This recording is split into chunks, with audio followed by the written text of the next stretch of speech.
And today, the Yes Network presents New York Yankees baseball. It's the New York Yankees against the Tampa Bay Devil Rays in the final game of a four-game set from Yankee Stadium in the Bronx. Hello, everybody, and welcome to Yankees baseball. Along with Al Leiter, I'm Michael Kay. Long day at the ballpark yesterday for the New York Yankees, but one that they liked. They won the first game of a day-night doubleheader 7-3. In the second game, they won 17-5, just what the doctor ordered after having lost the two previous. Now, in the second game, Alex Rodriguez, who's had kind of a ho-hum July, he just exploded offensively. He did, and he's certainly showing reasons as to why he should be the American League MVP again. 3 of the 20 hits yesterday during the Yankee hit parade. This in his first at-bat was an RBI double. He was 3 for 4 with 4 RBIs. You see him sliding in second base, and here was one of his other doubles later into the game. Very good game for Alex Rodriguez, and to cap it off, his 497th home run, 33rd for the season. Alex Rodriguez is locked in. And he also got himself a curtain call. This is where Alex Rodriguez stands among the active leaders in home runs, and there's a good chance that he's going to pass every single one of them. Now, Johnny Damon didn't have the same offensive night of Alex Rodriguez, but boy, did a good job defensively. He did do a great job defensively. This is the first pitch of the game. You see him in left field, a little unusual position for him, 4th time this year. Stretched out in left center field, robs a double, maybe a triple. He's having fun, and then 2.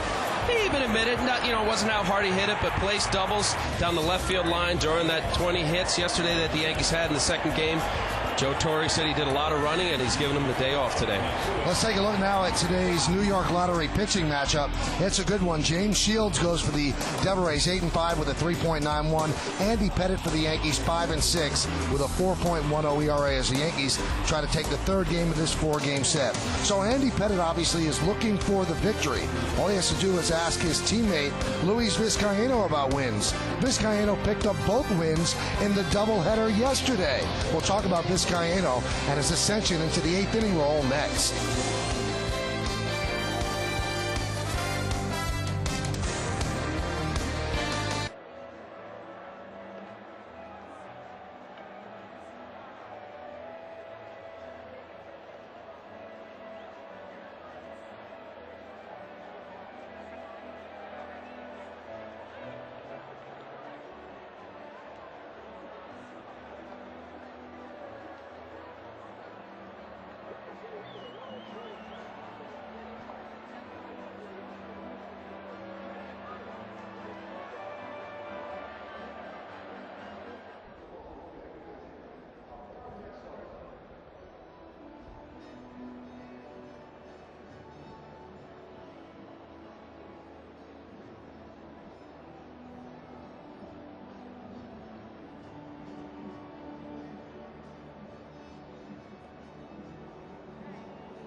Rivera took bullpen mate Luis Vizcaino under his wing and really turned his season around.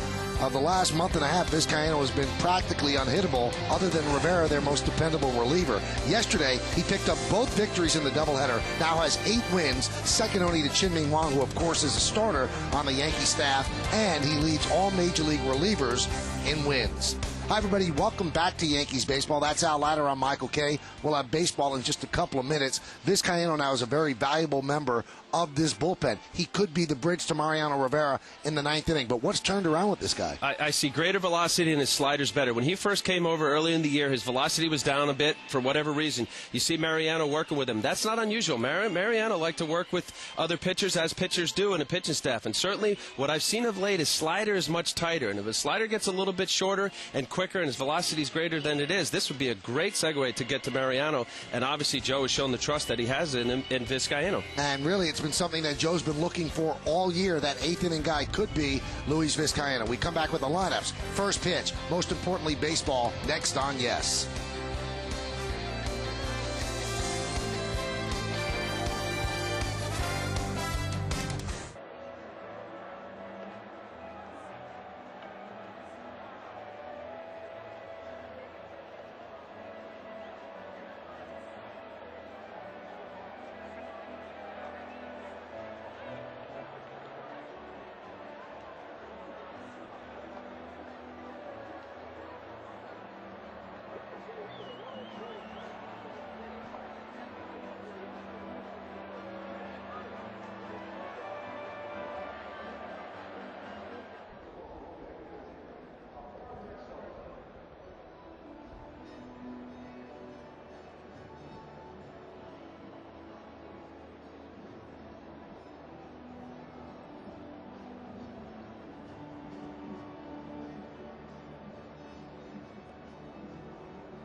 Baseball on Yes is brought to you in part by Dodge. You can take life as it comes, or you can grab life by the horns. Dodge.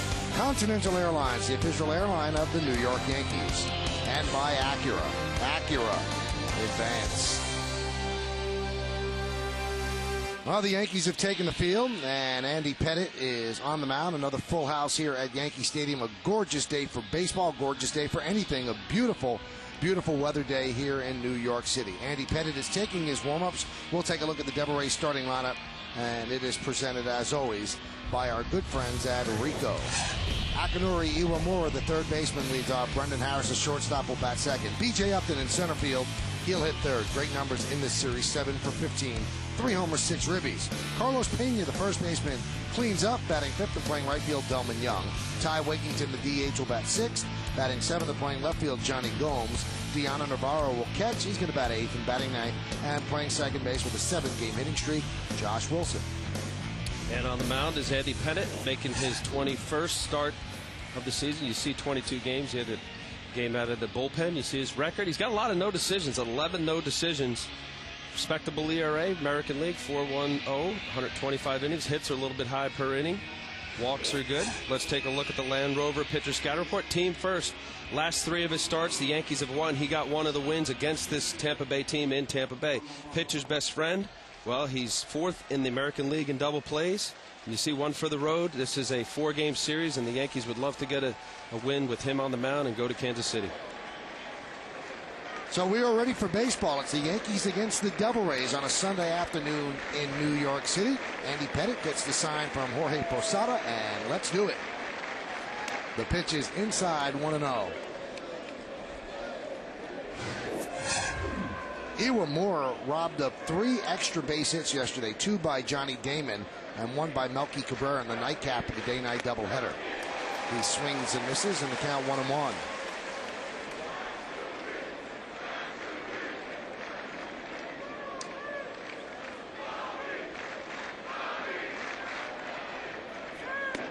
Breaking ball strike. Big curveball from Andy Pettitte. Let's take a look at that pitch. He has this pitch. Tampa Bay is not going to be too comfortable. The 1-2. Swing and a miss. Good start to the game for Pettitte as Iwamura goes down swinging. Well, that was a good sequence from Andy Pettitte. This is a hard slider. After that slow curveball, you see Iwamura way out in front. Looks like a fastball, emergency hack.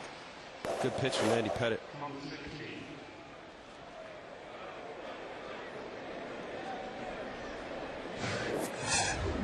Here's Brendan Harris.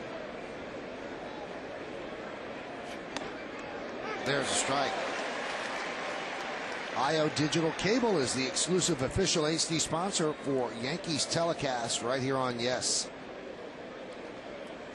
Harris, a .338 hitter in night games and .209 in the day. Well, that's not going to help. And to compound that with Andy Pettit, it's 12-1 lifetime against Tampa Bay. There's a ground ball to second base. Cano. And there's 2 away. Let's take a look at the Yankees defensively.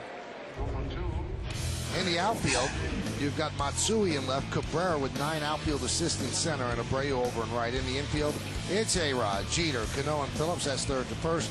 Posada behind the plate. Andy Pettit is on the mound.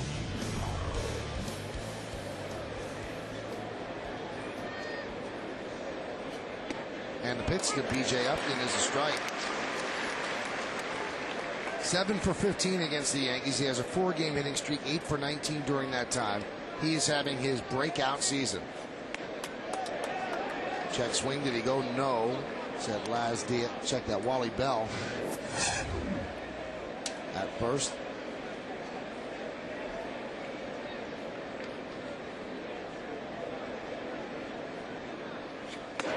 Swing and a miss.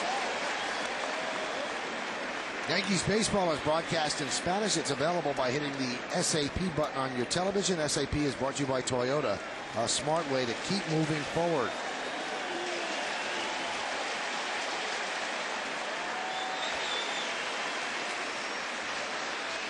A dominant first inning for Andy Pettit. He strikes out B.J. Upton.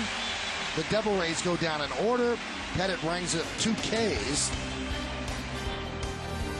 And a 1-2-3 inning against Tampa Bay. Tampa Bay nothing, and the New York Yankees coming to bat.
Lineup, and the Yankees starting lineup is presented by Rico. Red Hot Melky Cabrera in center. He leads off. The captain, the shortstop, Derek Jeter, bats second. Batting third, playing right field, Bobby Abreu.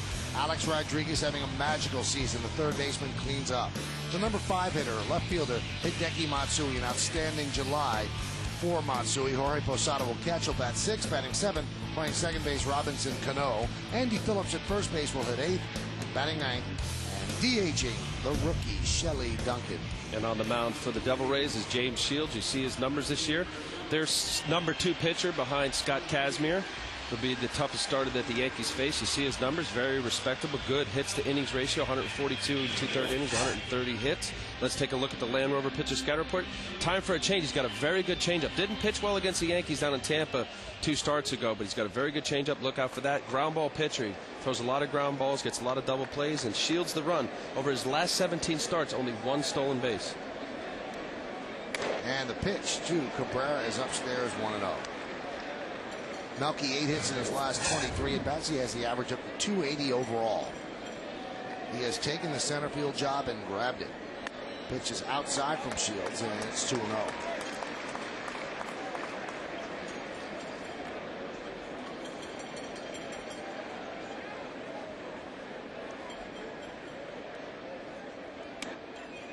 And it's 3-0.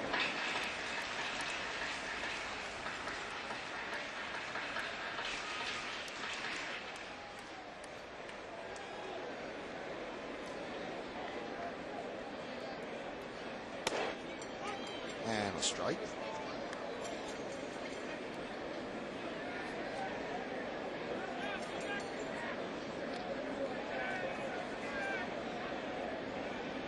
And the pitch. And the count goes to 3-2. Shields 3-4 with a 4.61 ERA and 8 starts this year against teams over 500. That would be the Yankees, who are 50-46. Under 500 teams, he's 5-1, 3.48. And he starts off inauspiciously with a walk to Cabrera. Especially for a guy, James Shields, he doesn't walk very many in 125 innings this year. He's only got 30. Oh, that's not right. He's a guy that puts the ball in play. He's got 21 walks in 142 innings. So even better walk to inning ratio. And for Melky Cabrera, that's a good sign for him leading off and helping his on-base percentage, and maybe a possibility of leading off more with taking pitches. Derek Jeter, 7 for his last 19. He digs in, hitting .332 overall.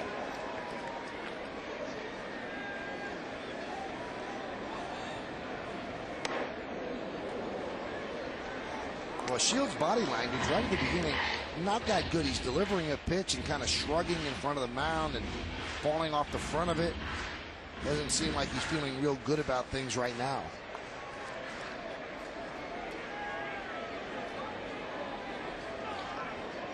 Joe Madden could not have felt too good about yesterday's game.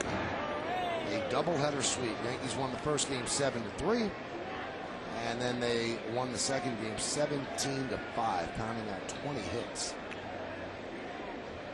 Must have been a sleepless night for Jim Hickey, the pitching coach. Not much he could do with the pitchers they're bringing in. We remarked yesterday, everybody that comes in from the bullpen for the Devil Rays has an ERA of 6+, some of them 7. Mentioned Shields not looking comfortable. I mentioned the walks, 21 walks, 142 innings. That's third best in the American League, only 1.3 walks per 9. So this is an unusual start for James Shields. He's all over the place. And you see the body language I'm talking about, Al. He doesn't even want the ball back right away. He's kind of turning his back on Navarro, just delivering the ball and seeming like this is not where he wants to be at this moment. Well, the first inning is a tempo setter for any starting pitcher, and depending upon how his warm-ups were, it's a groove kind of feeling, and you know what's working, what's not, what's the umpire going to call.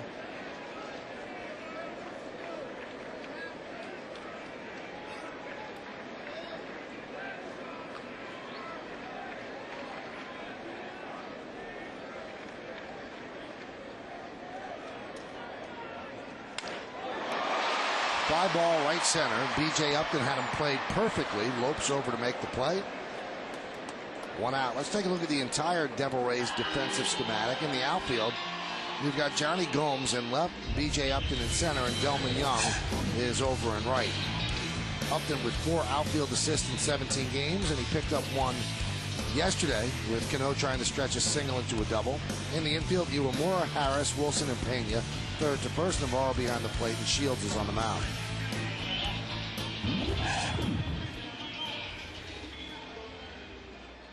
Here's Bobby Abreu.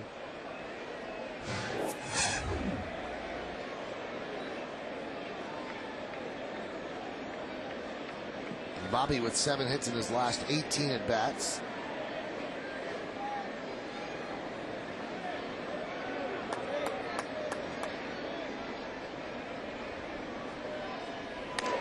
This season, the one thing that stands out about Abreu is he's been like the little girl with the curl. He's either been very, very good or very, very bad. Hickey sees something with Shields as well because he's quickly out to the mound.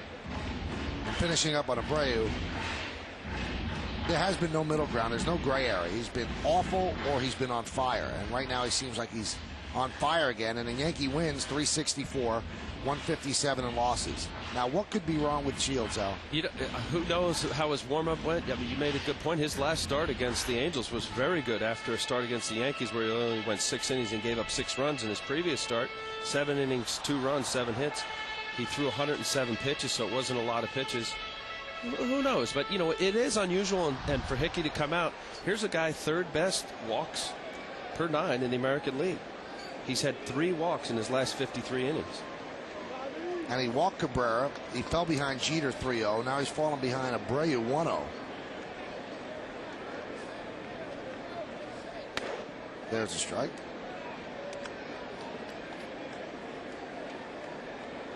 You have to wonder how difficult it is to pitch on a bad team.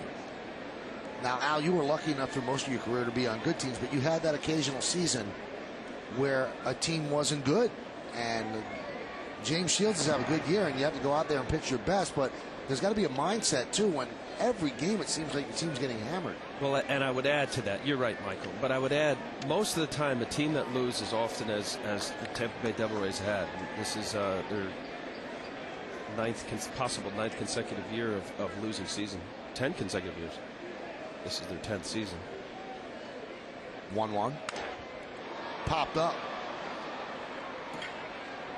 The shortstop Harris with the call. But you could only, it would be a young team. If you were a young pitcher trying to establish yourself as a major leaguer, which is really the only way you could accept that. You would accept it by saying, I'm going to become a bona fide pitcher, even though it's in Tampa Bay and it's a team that loses a lot, and then hopefully you get traded and move on to a winning team. A veteran player to come here who's had success, it would be extremely difficult knowing that you're going to lose most every night. Here's Alex Rodriguez. Most nights this year have been unbelievable for him. The nightcap yesterday, 3 hits, 2 doubles, a home run, his 33rd, his 497th of his career. This has been Alex's most difficult month batting average-wise, and he takes a strike from Shields.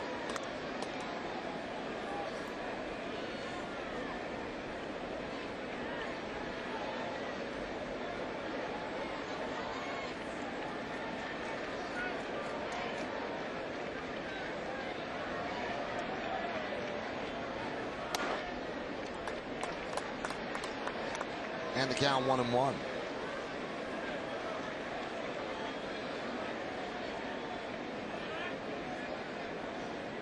.355 in April, .235 in May, .406 in June, and the 3 hits in the second game yesterday got him up to .227 in July.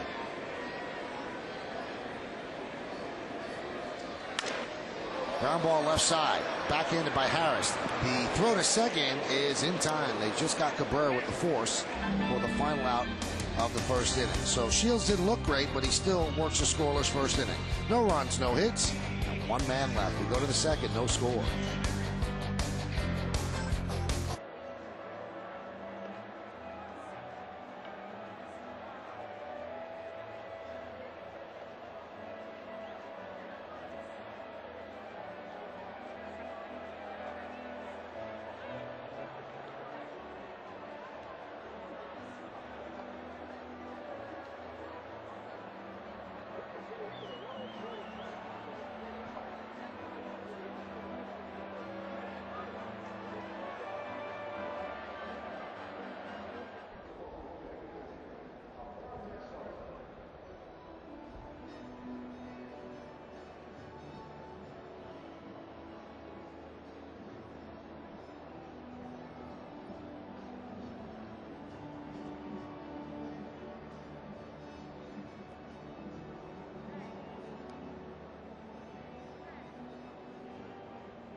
Coming schedule. After the game, the Yankees get on a plane to go to Kansas City. They begin an 8-game road trip. 4 in Kansas City. All the games at 8 o'clock. All of the games on Yes. And then they head to Baltimore Friday at 7 o'clock on my night. That includes the completion of the suspended game from June 28th and then the regularly scheduled game, both of them on my 9. Saturday back to Yes at 7, and then Sunday at 1 o'clock also on Yes. Yankees up 8-6, 1 out in the top of the 8th inning in that suspended game.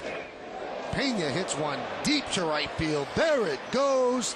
See ya! Solo home run into the upper deck, and Tampa Bay takes a 1-0 lead. That is his 23rd home run of the year. 64th ribby.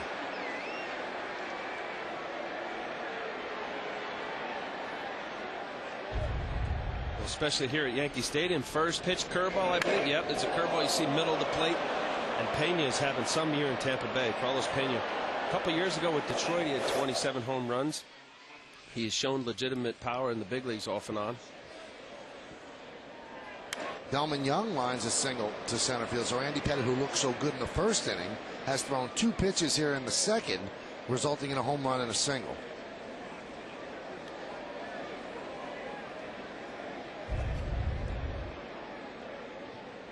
Stay back. This is a good pitch. Running down and away. This looks like either a two-seamer or a changeup. Stays in there long enough. Good hitting by Delman Young.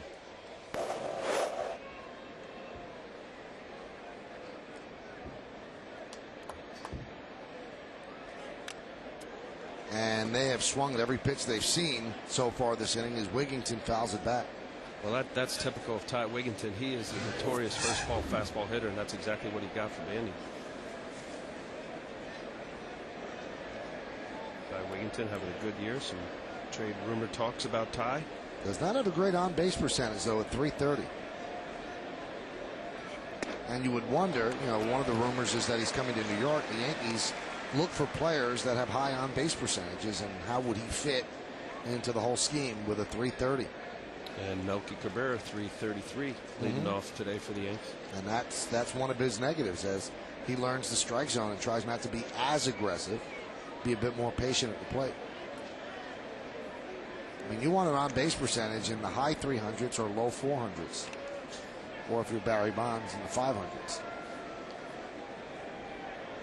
Good on-base percentage for major league players, about .380. That would be very good.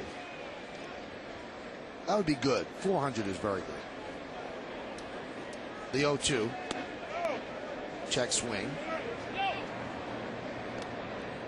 He did not go.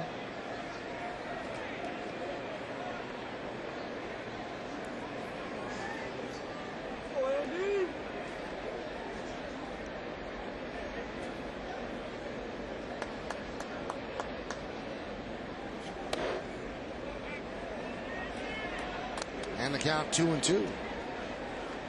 In his last 3 starts, Andy Pettitte has drawn the short straw. He's faced Cologne, Shields, and Halladay. But the Yankees have won all 3 of those games, so that's cool with him. And now he's facing Shields again. The 2-2.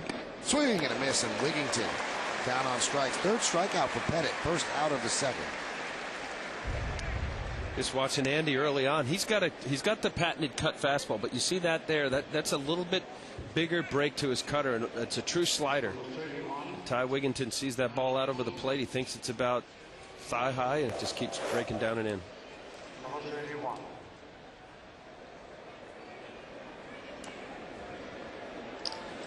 Such the effectiveness of a cutter that Andy's thrown so well over the years, and Mariano Rivera.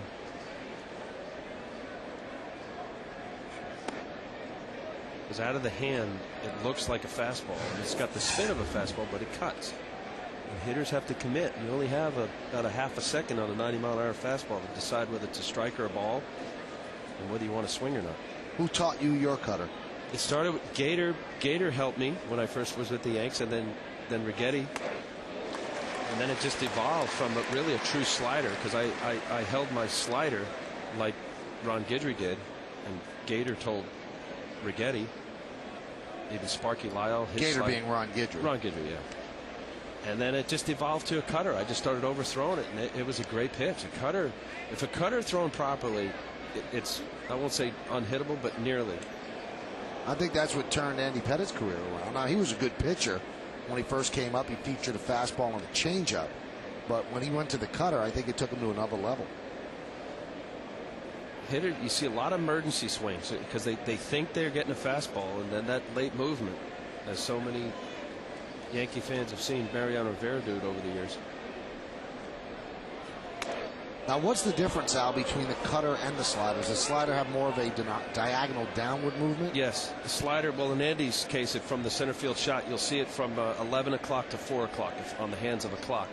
And a cutter is a little shorter. You'd see it even like flatter and tighter. So it's from 3 to 9? Yeah, say a little bit shorter, 3 to 9.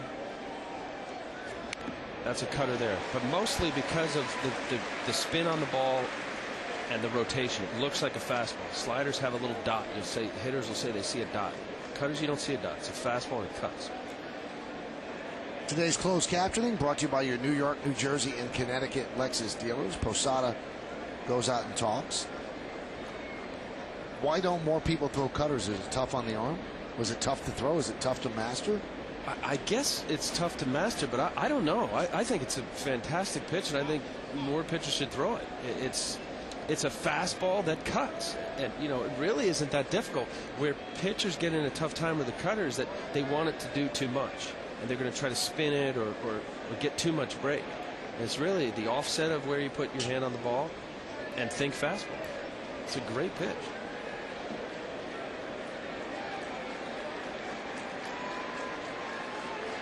The 2-2. Swing and a miss. Strikeout number 4 for Andy Pettitte. Well, he expanded the zone on a very good, aggressive fastball hitter in Johnny Gomes. You see that's a backdoor curveball. Andy Pettitte get on top of the ball. You see his hand come down through. And that's what you do when you get ahead of aggressive hitters like Johnny Gomes. This is a good shot right here. You see. And that pitch there, it's a pitch that you try to backdoor it on the corner enough to where you're an aggressive enough hitter like Johnny Gomes is, and you want the commitment as he did.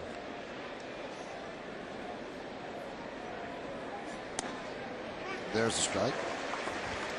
I was asking you about the cutter, Al, because just watching the parade of pitchers come in for Tampa Bay last night, they throw hard, and the ball was going out just as hard. Why not put a little cut on? Well, you know, easier said than done. There's a comfort level. There's a certain amount of pride in, you know, hey, I've gotten this far. You know, I'll figure it out. I got the stuff that I believe can get major hitters out. Right back to Pettitte. So a shaky beginning to the inning, but he gets out of it. 1 run, 2 hits, no errors, and 1 left. But the first pitch of the inning, a breaking ball hung up in the zone, and Carlos Pena connected for his 23rd home of the year. 1-0 Tampa Bay. We go to the bottom of the 7th.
Internet and phone. The Rocket takes the mound in Kansas City. He's 2-4 with a very representative ERA of 3.88. And Odalis Perez goes for the Royals 5-8, 5.84. Our coverage on Yes begins at 7:30 with the pregame show, 8 o'clock. Really 8:05 is the first pitch. There's the Rocket. You know, so much was made about the quote family plan, and you know, on my radio show I made a lot about it as well. The guy hasn't missed the game, has not missed one game, has been here every single day, been on every road trip, even when he's not pitching. So I guess it was much ado about nothing. pitch to Matsui is upstairs 1-0. When that surprises you?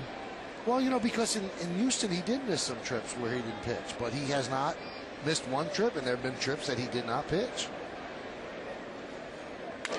That one is drilled deep to right. Going back Young, looking up. See ya! Another home run for Hideki Matsui, and the Yankees have tied the game at 1.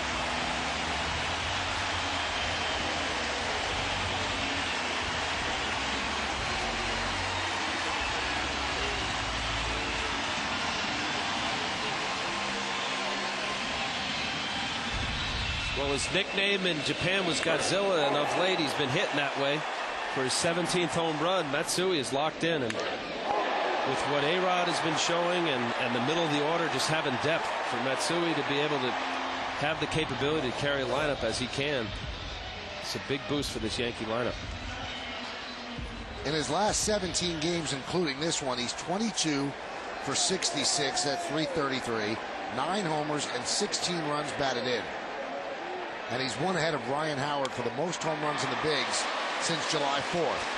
And Jorge Posada dunks one into left center field for a base hit. So the identical start to the bottom of the second as Andy Pettitte had for James Shields here. And for Jorge, he hasn't had a whole lot of success against Shields. 182 batting average lifetime. You see this ball, it's a sinking fastball. It's ends up being down the middle and jammed Jorge enough, but he's so strong he's able to get it far enough in the outfield. You see where B.J. Upton was playing a little bit to slight pull. A hit's a hit in the box score when you hit him like that. Posada 10 for his last 23 now. Here's Robinson Cano. 13 for his last 28. There's a strike. Cano in this series is 7 for 12, and his average is at 285 now, so slowly climbing up to that 300 level. He really had a rough start to his season. Dug himself a big hole, but here he is at 285. This could be a double play. There's one, and there's two.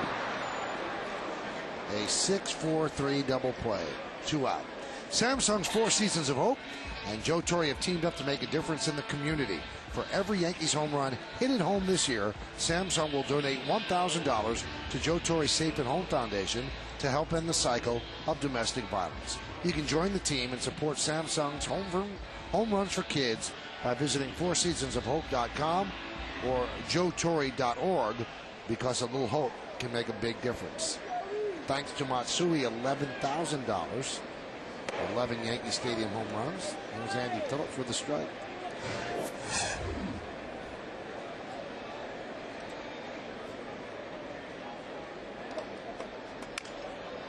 Grounded foul. Phillips has been on fire of late.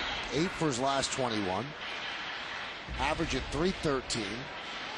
Certainly trying to make it tough if the Yankees do decide to go out and get a first baseman, or maybe make general manager Brian Cashman's resolve a bit stronger and not give up as much if somebody is looking to make a huge haul if the Yankees trade for a first baseman.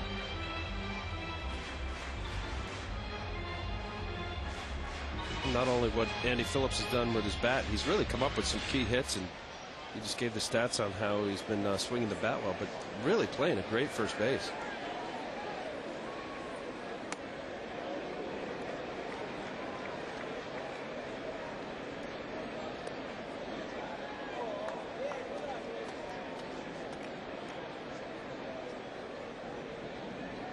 The 1-2. Grounded to third. Iwamura gobbles it up across the Pena, and that will do it. So mirror second innings in the top and the bottom. Top of the first, Pena leads off with a home run. Top of the second, I mean. And then Matsui in the bottom of the second with a home run. We go to the third. It's 1-1.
We go to the top of the third inning, and there is a strike to Josh Wilson from Andy Pettit.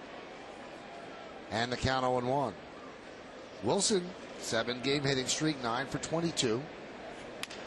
And a ground ball to second. Cano gobbles it up. And there's one away.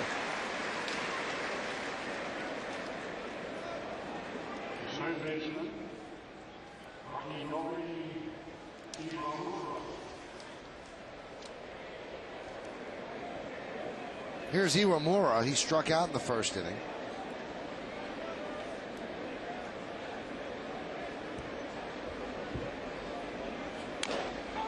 Swings at the first pitch and grounds it. Foul. Andy Phillips tried to stay fair and catch the ball. But Iwamura is probably still thinking about yesterday. He got robbed 3 times. That was the first pitch of the game.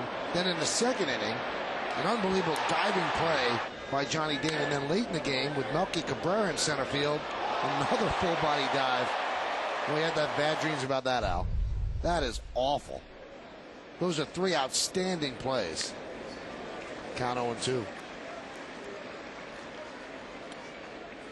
When you were pitching and your defense made a play like that behind you, you probably felt badly for the hitter, right? Badly for the hitter? Oh, you kidding me? I thought you meant like buy a dinner for my outfield.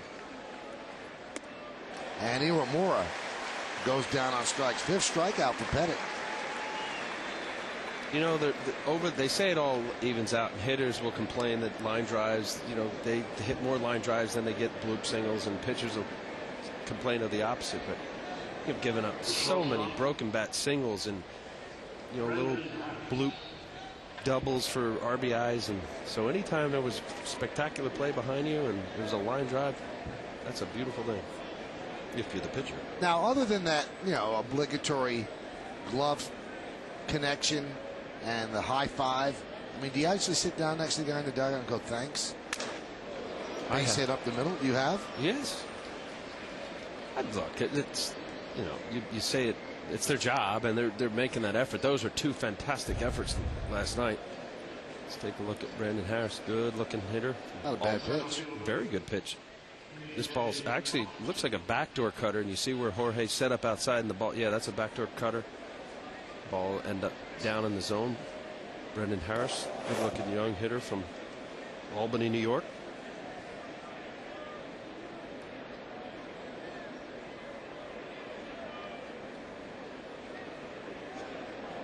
Like when Robin Ventura would make a nice play at third for you, you'd say, thank you, Robin.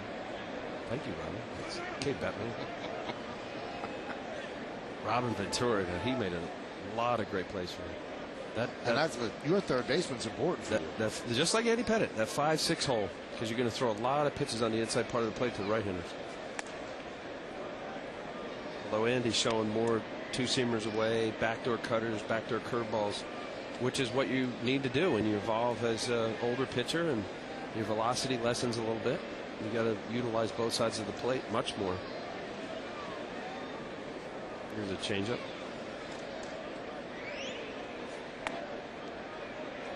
About Upton against the Yankees coming into this game? Against the Yankees this year, 18 for 37, 486, 4 homers and 13 runs batted in. So Pettit struck him out in the first inning.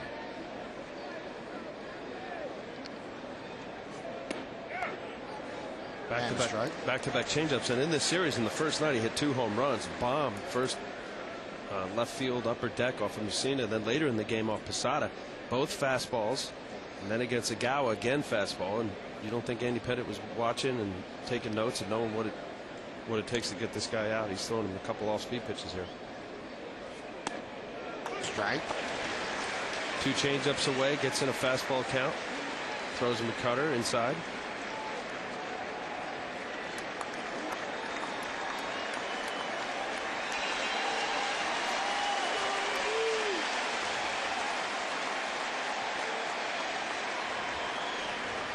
Two balls, 2 strikes, 2 outs. Yankees and Devil Rays tied at 1, top of the third. The 2-2. Hit sharply right at A-Rod. He'll go across the diamond, and that'll do it for the final out of the third inning. No runs a hit, no errors, and 1 man left on base. We go to the bottom of the third, 1-1.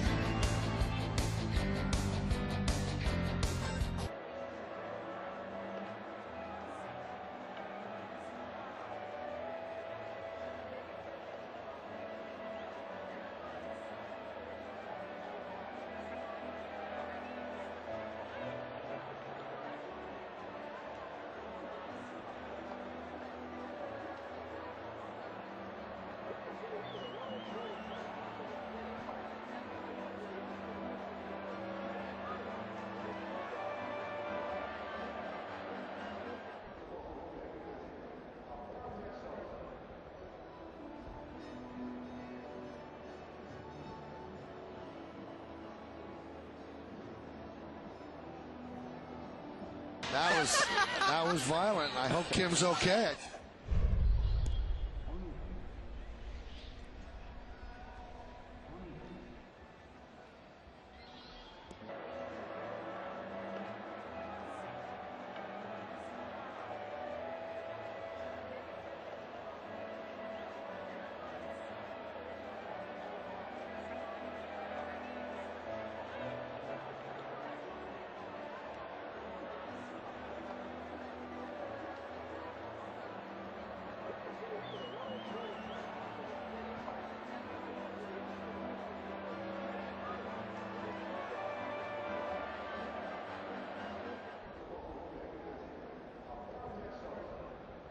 Leading off for the Yankees in a 1-1 game will be the rookie Shelley Duncan.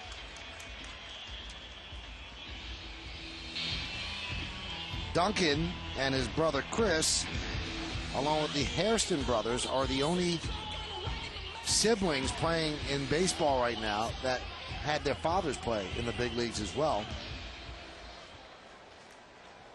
So there's something to being around ballparks. There's something to having the right genes, I guess. You think it helps when kids are around the ballpark? Oh, absolutely. Think of the experience that Shelley had. I guess his most memorable years when his father, Dave Duncan, the pitching coach with the Cardinals, was with the Oakland A's. I know we're making some fun and jokes with his high fives and forearm bashes, but there's no doubt about it. Kid growing up around Major League Baseball, what an experience. Ken Griffey Jr. obviously grew around the game. The Boones. As Duncan goes down on strikes. Is that one of your regrets, that your son will not be able to grow up, around the game as you being an active player? No, he remembers a little bit at the end, but I thought it would have been cool to play with my brother Mark. He played with like 7 different Major League teams, and we were just always just off a little bit. In 2001, he was in spring training with me with the Mets and ended up getting traded at the end of spring to Colorado. Cabrera with a base hit. And he's going to go for 2. Delman Young fires it, but wide of the bag. A double for Melky Cabrera. The Devil Rays are playing so deep, and Melky runs hard out of the box. Also, too, you look where B.J. Upton is on the left center field there, and you're exactly right, Michael. That's a true gapper, deep. He cuts it off. He's got a great arm, but right out of the box, Melky Cabrera was aware that this is a right center field shot. Watch him bust. This is going to be a double. You get a double out of the box on a ground ball to right center field is because of what you do out of the box, not how you turn it on somewhere between first and second base. Good aggressive base running.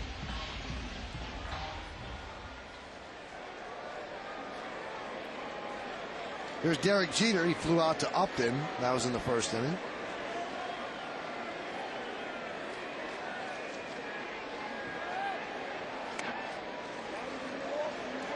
And the count 1-0.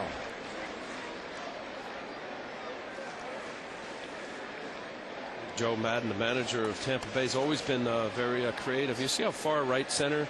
That's about as far right center as I've seen a center fielder play Derek Jeter. Granted, that's his swing. He likes to hit right center, but driven the other way.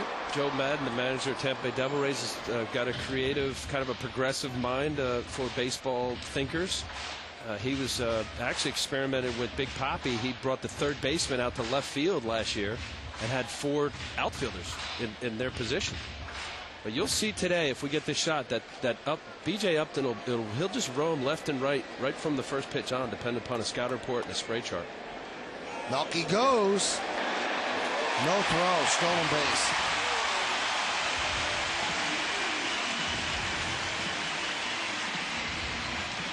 Well, James Shields, up until that stolen base in his last 17 starts, only had 1 stolen base, but that was probably mostly from first to second.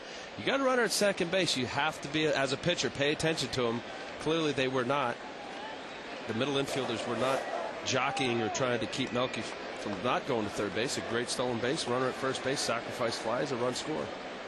8 stolen bases for Cabrera now. He's been caught twice. Infield is in for Jeter. And the count 3-1.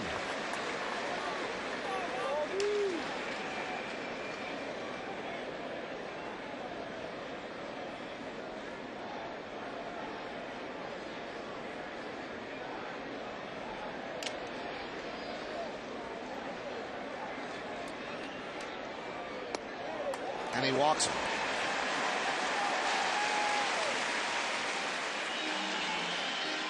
And that'll bring up Bobby Abreu with runners on the corners and one out.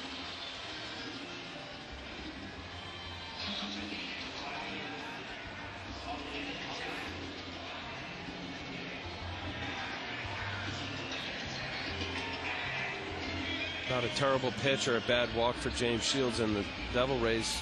You got Derek Jeter in a 3-1 fastball count. You see Shields, he walked him with a slider, but now you take your chances. The infield was in with Jeter's at bat. Now they're at double play depth. James Shields with his sinker changeup repertoire, he throws a lot of ground balls.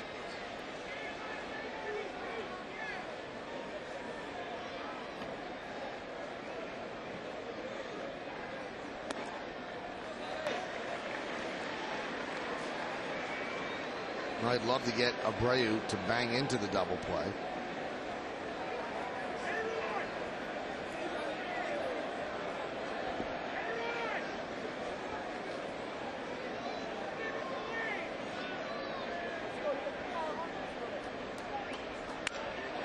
Ground ball up the middle, a base hit. That'll score a run.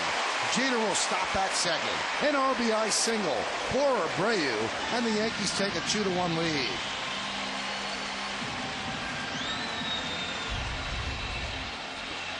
Well, Shields got the ground ball, but it was a hard line drive, nearly hit his glove up the middle. Shields obviously wanted that.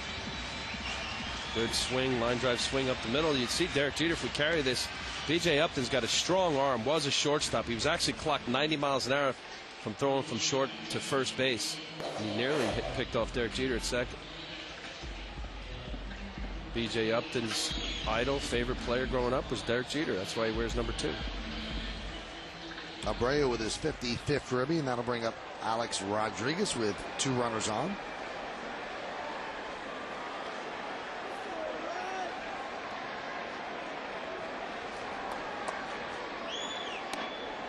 Strike.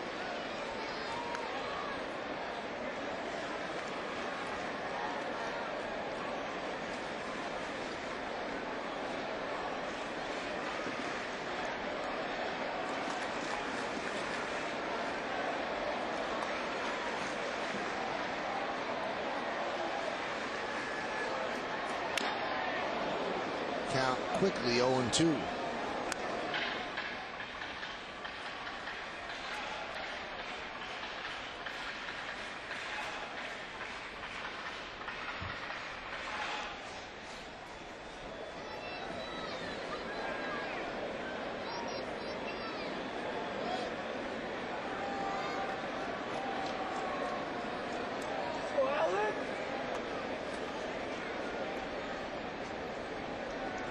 And Shields deals. Line drive, base hit.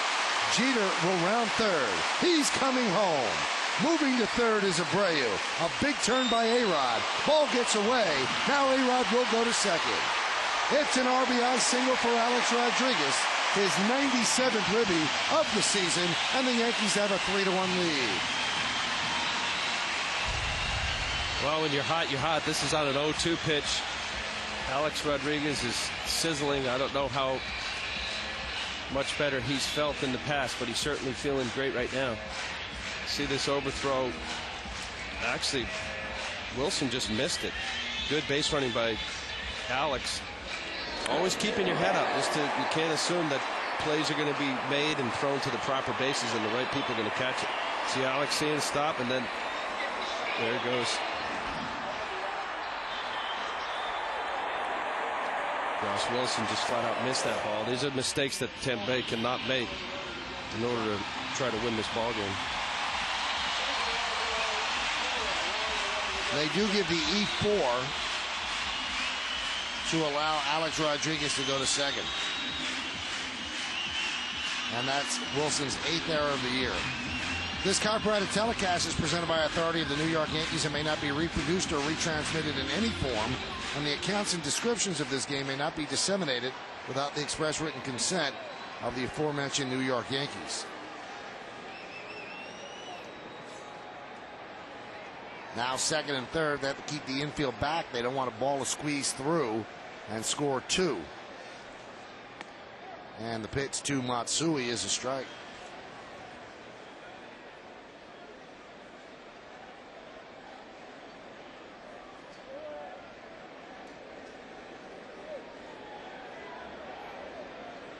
Matsui with a home run in the second.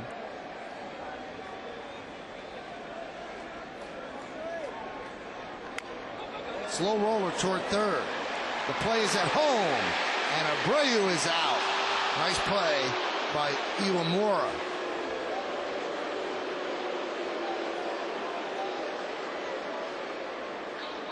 So Matsui reaches on the fielder's choice. Rodriguez advances to third. Well, just a slow topper. Iwamura makes a nice play. Looked like he just threw a...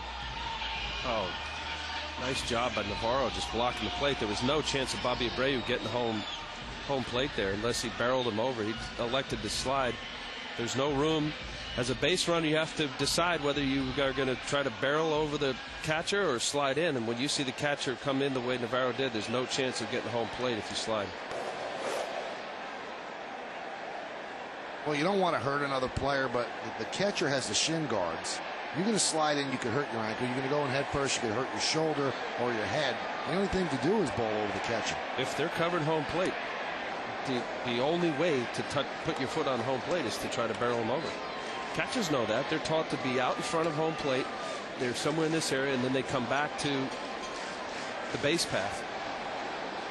Some catchers choose to just stand there like Sosha used to do. The 1-0 to Posada. High fly ball right field. It's in the park. Delman Young is there, and he'll make the play for the final out of the inning. Well, the Yankees end up scoring 2 runs, but it started by building a single run.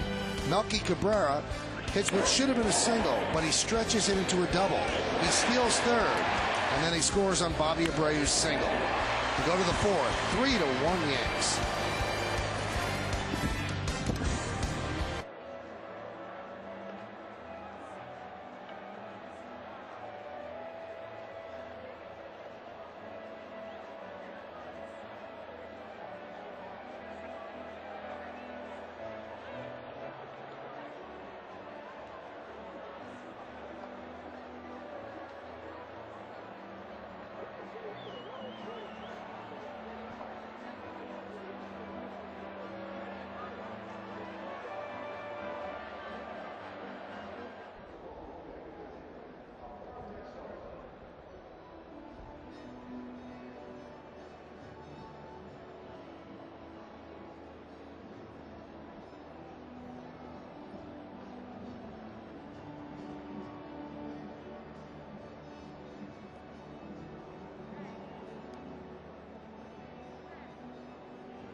The Aflac trivia question.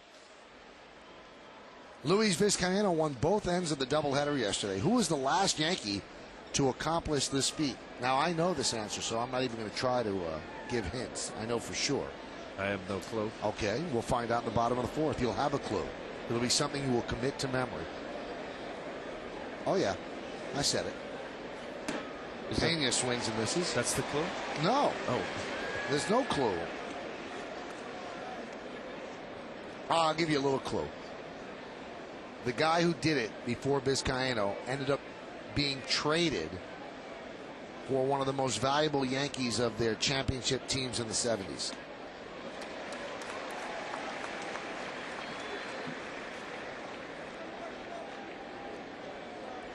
No chance for me. Really? Nope. It'll all crystallize in one inning. A half inning. Stay tuned. Pena just over the leaping try of Cano for a base hit.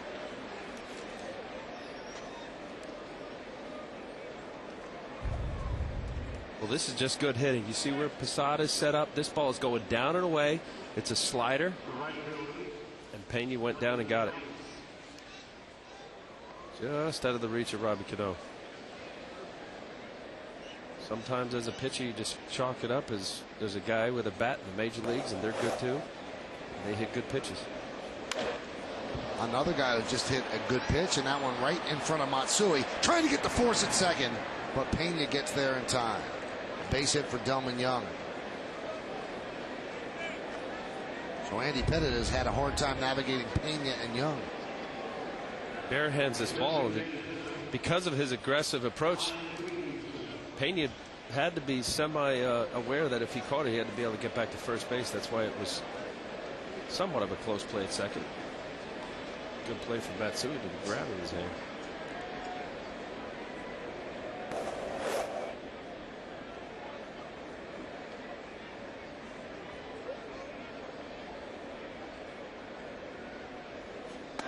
The pitch to Wigington is a strike.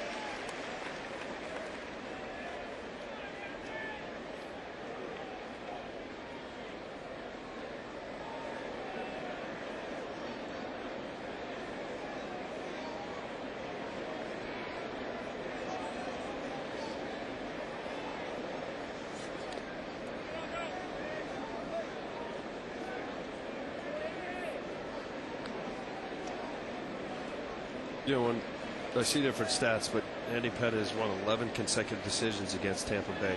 He's got the highest winning percentage of any pitchers ever pitched against that franchise.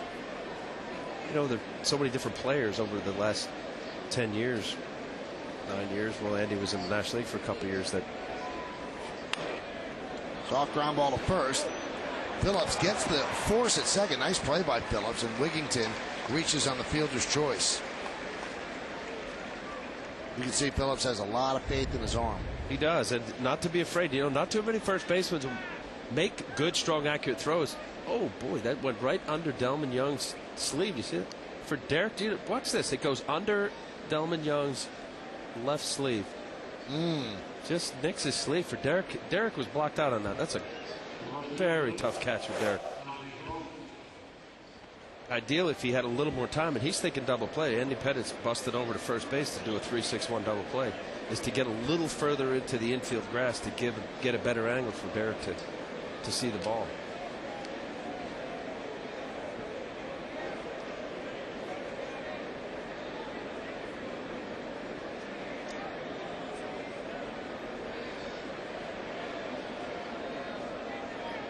Almost had Wigington picked off.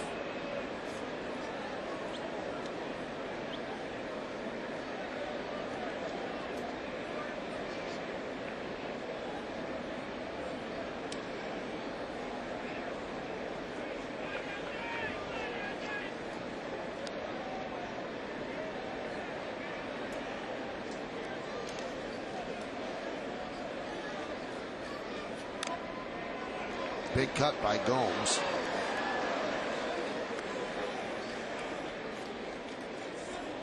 That's my point about having the best winning percentage. You face different hitters in the lineup over several years. Of course, players move to different teams, but there's some kind of comfort level knowing that you've had success against that given team. Even though there's different bodies in the fabric and the uniform of the marks and logos of the team that you've done well against or not. Andy certainly has felt very comfortable against Tampa Bay, obviously, with that tremendous record.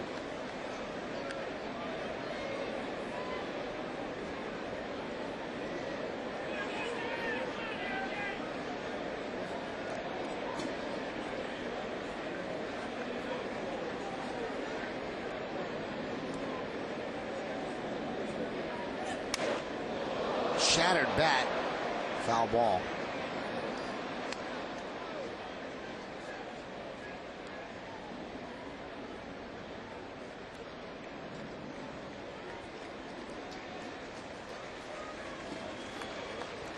Bats used to shatter. They explode and break in half now. I believe that's probably a maple wood bat. Used to be ash. They used to splinter. How often do you see now games where they just explode the bats?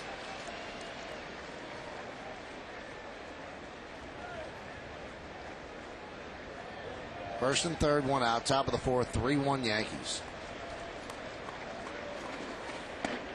Now, you always make light of the fact you aren't a great hitter. Did you ever get the chance to break a bat as a hitter? Not like that, but yeah. A little shatter. Yeah? But most of the time, you're right, Michael. I pretty much swung and missed at nearly every pitch that was thrown to me. It's true. It's hard to break a bat that way. A lot of holes in those bats.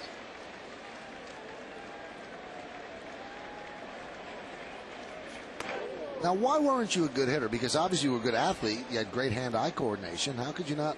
Why would you assume I had great hand-eye coordination? You pitched in the major leagues for 25 years, 30 years. I threw a cutter, as my old teammate Mark Johnson used to say, "Thank you, God. Thank you, God."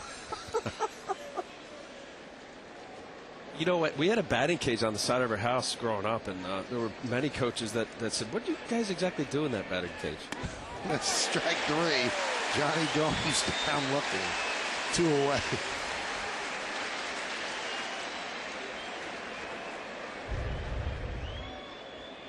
Set it up with this fastball inside. This is where Andy Pettitte really, what I'm watching this year with Andy Pettitte over the years is that he's grown to understand both sides of the plate. He backdoored Gomes on a couple backdoor cutters, sliders, get some depth to it, and then busted that fastball in. Great pitching sequence. Using his changeup more.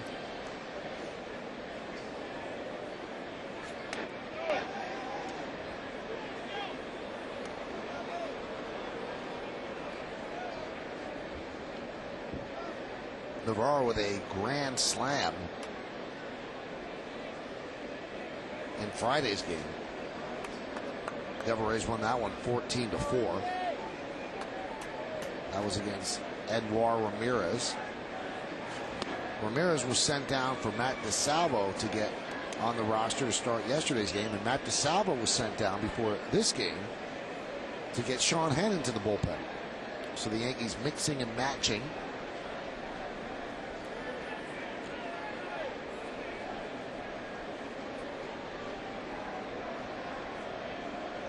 The 2-0.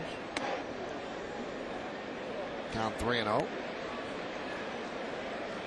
And the tougher Josh Wilson is on deck. Well, a day-night doubleheader doesn't help as far as trying to mix and match. So you see Andy Pettitte's pitch count, very good ball-strike ratio. 36 strikes, 14 balls. 50 pitches is okay.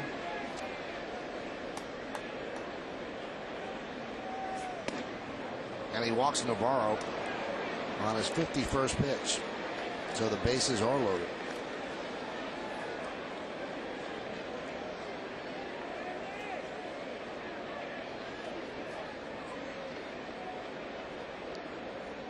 Well, sometimes you're just off. You nail sequences and you pitch lights out, and then you miss a couple fastballs, get some bad counts, and then you, as a pitcher, decide, do I want to come into this guy or should I continue to go for corners? And if he doesn't swing at my pitch, I'll go to the next guy.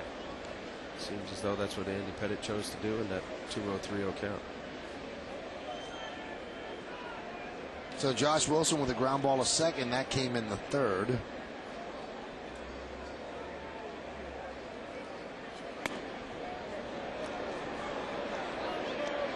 Andy looking in there, wants that pitch.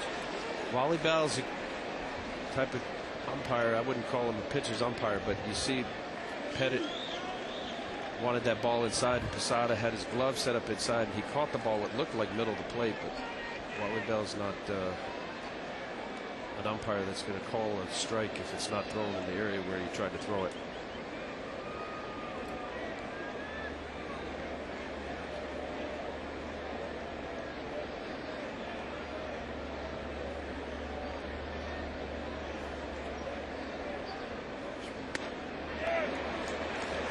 Count 1-1.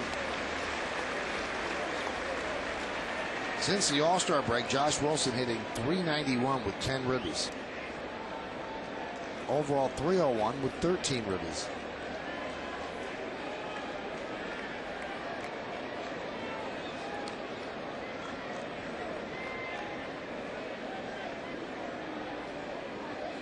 And the 1-1 pitch. Missed outside, 2-1. Big moment in the game right here.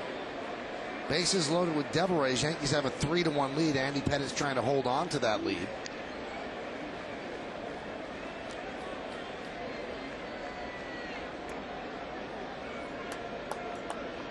(2-1), and the count is even at 2-2.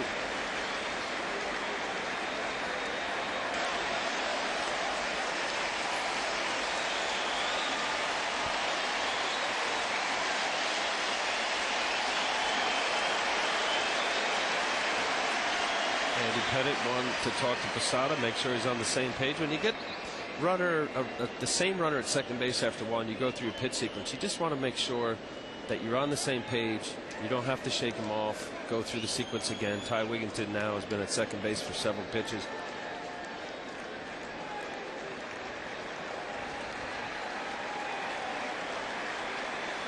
Andy's gotten back into the count with his fastball. This is a good opportunity for him to drop this curveball down there. Fouled away. Backdoor slider.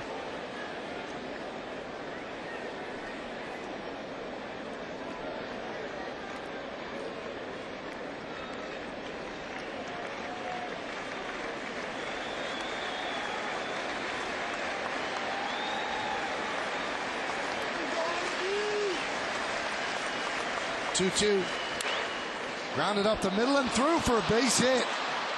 That is going to tie the game. A 2-run single for Josh Wilson, and it's a 3-3 contest.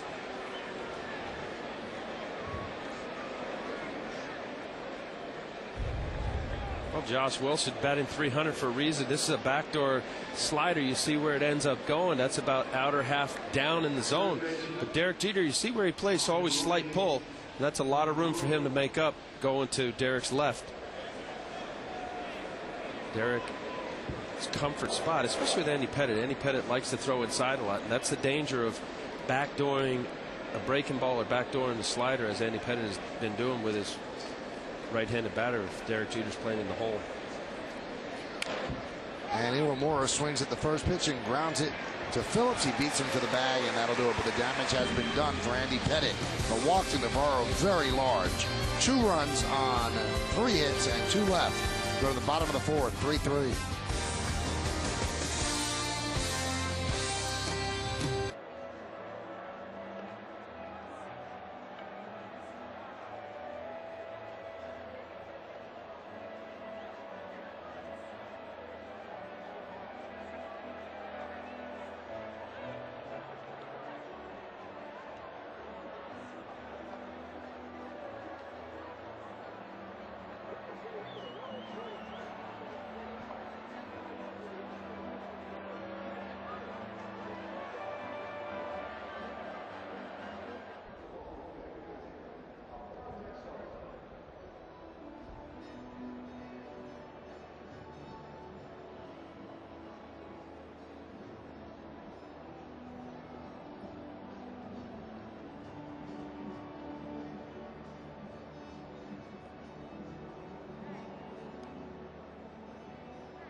Aflac trivia question. Luis Vizcaíno on both ends of the doubleheader yesterday. Who was the last Yankee to accomplish that feat? The answer is Lindy McDaniel. Now, the clue I gave you, Lindy McDaniel was traded to the Kansas City Royals for Lou Piniella. And Lou Piniella became a huge part of the 77 and 78 Yankee team. Robinson Cano with another base hit down the right field line. Delman Young digs it out of the corner. Hey, Cano's going for three. The throw is way offline. It's a leadoff triple for Robinson Cano.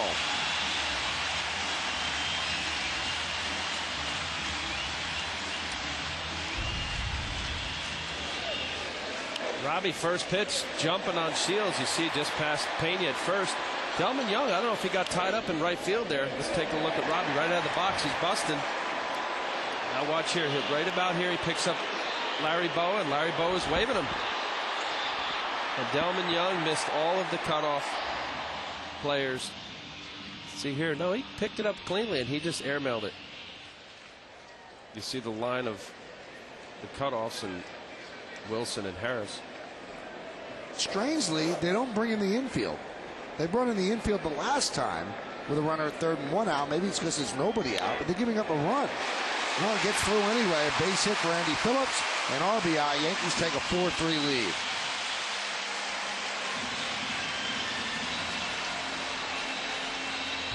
Well, with the infield in, Major League average goes up 100 points. And my only guess with the infield back would be that Tampa Bay having the game at 3-3, and you see Andy Phillips getting a hanging slider just past the reach of Brandon Harris.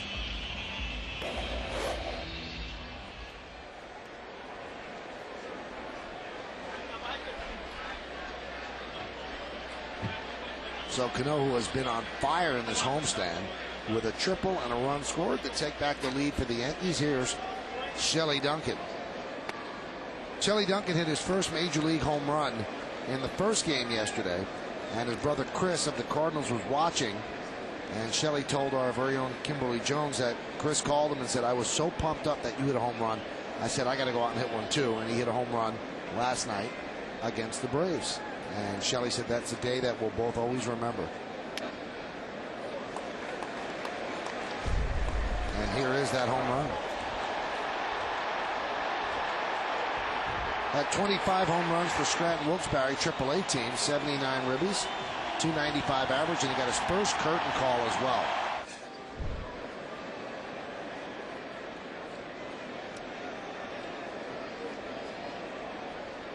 And then the highlight of the day was he almost broke Kim Jones's arm on the postgame show, which we all found very entertaining because he was very aggressive after the home run with his high fives and his forearm bashes, and almost took off Andy Phillips' head with a head slap. There's a strike. And then on our on-field interview right after the game. All right, one last thing before I let you go. Give me a high five like I'm in the dugout. Oh, wow. I asked for it, Michael. Wow, that was violent. I hope Kim's okay. She is okay. There's a strike. Now, one thing that people aren't noticing about that replay, if you look, he was loading up to give her a really hard high five, but he had the presence of mind. He had the left hand hold Kim on her right arm so she wouldn't fall back. Very smart, very gentlemanly. We'll illustrate that a little bit later on. Please do not. 3-2, grounded foul. Let's watch this out right here. See, he's right there. He's grabbing her arm so she doesn't fall back. Now you can see the hair flew back on Kim, so it was a violent collision, but he would not let her fall. It's a gentleman. Okay, he's brought up the right way by Dave Duncan and family.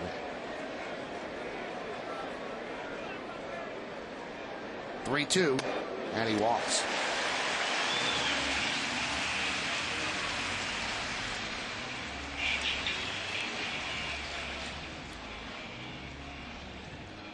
Joe Madden is going to have a talk. He's calling in his infield as well.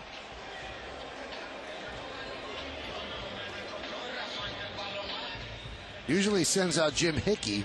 Jim Hickey's legs probably have shin splints after this series. He's gone out to the mound so much. So Madden, I don't know if this is a pep talk for the team. Why would you call the infield in now? Well, he's anticipating a bunt here from Melky Cabrera, so he wants to make sure everybody's on the same page. And I said about Joe Madden being creative. He's a guy that was a player development guy with the Angels for years. Good baseball guy, good baseball mind, and very progressive in his thinking. Who knows? Maybe he's got some kind of dipsy-doodle bunt play that we haven't seen, and he wants to make sure that everybody's aware of what they need to do and where they need to be.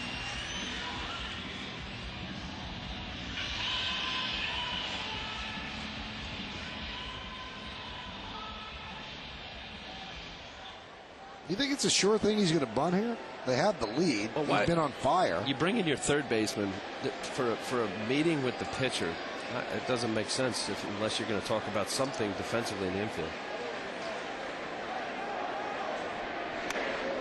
That's a pitch inside.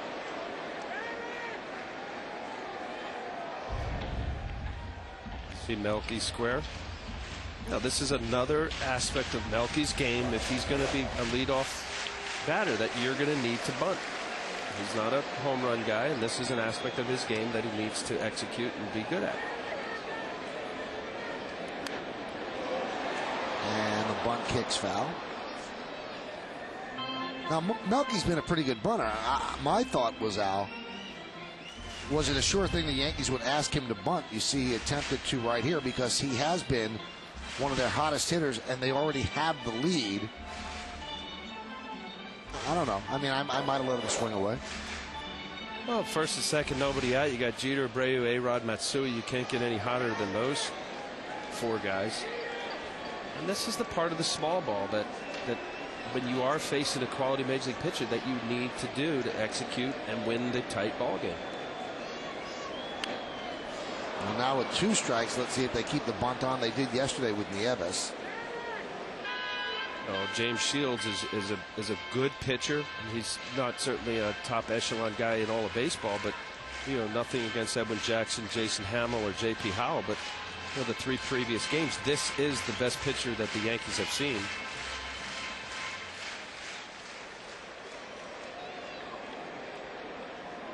Need to do the right things against a quality pitcher to win games.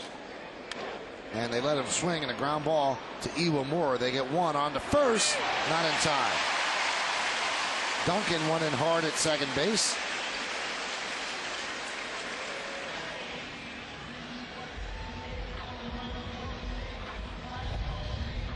Good play by Iwamura. And even better, the transfer from Wilson. This is a very quick transfer and nearly got the speedy Melky Cabrera at first.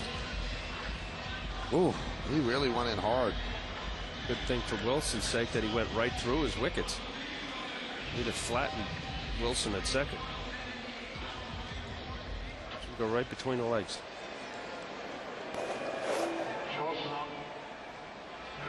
Wilson might have had some work for him because Shelley Duncan had some words with Wilson there for a second. You can see Wilson's talking about that. Well, it was a late slide. And a late slide is more dangerous for Duncan. It's a late slide, though, Albert. It's right over the bag. That's right. So long as you're within reach of the bag. And he didn't come up on him. He stayed down.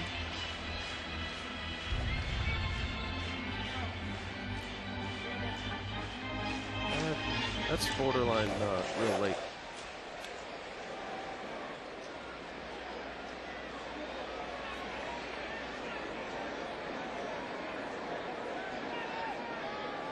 They'll fake to third, fake to first.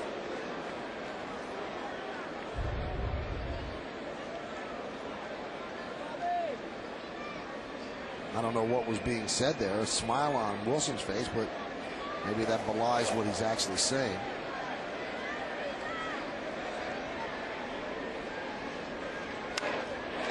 Slid the other way. It is a base hit for Derek Jeter. Inside out swing. Phillips scores. Cabrera goes to third, an RBI single for Jeter, and the Yankees lead 5-3.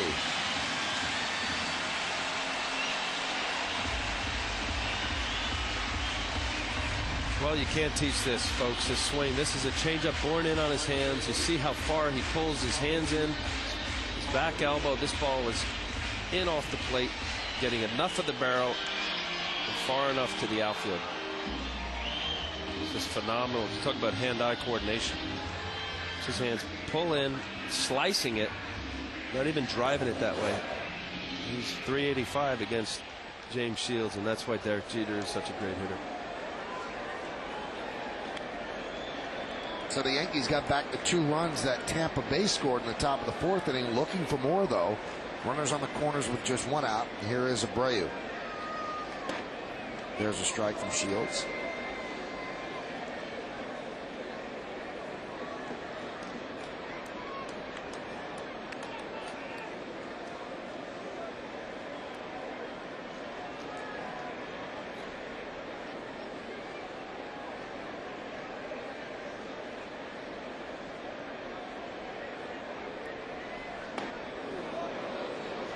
Good off-speed pitch to count 0-2.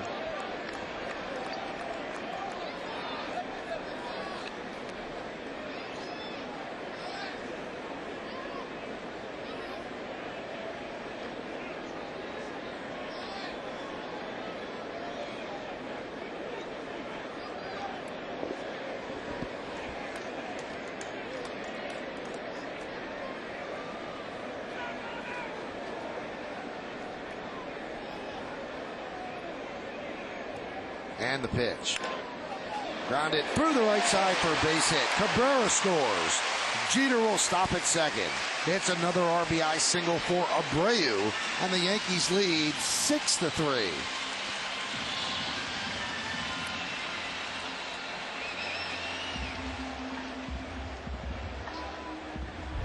Well, the Yankees had 20 hits in the second game last night. They're doing what they did last night. This is an 0-2 curveball. Up enough for Bobby Abreu to get the barrel of the bat, skips through the infield. And when you're hot and you're feeling good about what you're doing at the base, at home plate, you get hits like that and find their ways to the outfield. First and second with one out. A-Rod's at the plate. He's one swing away from getting 100 RBIs on the season. He's at 97. Picked up a ribby his last time up. 1 for 2. Count 1-0.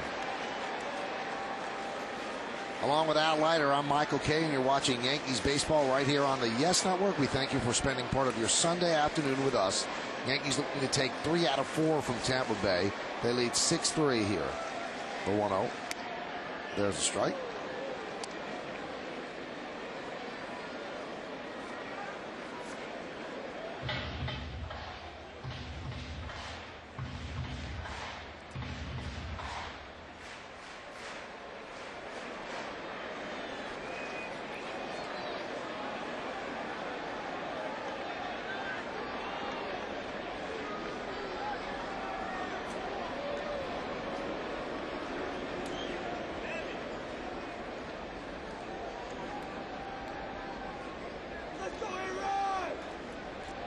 Red Sox jump out to a 3-0 lead over the White Sox in the bottom of the first.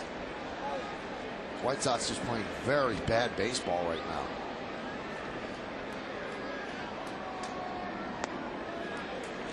They had an inning yesterday where their pitchers threw 60 pitches, I believe, and it was close to, I guess, a 45-minute half inning. The White Sox bullpen has just been abysmal all year.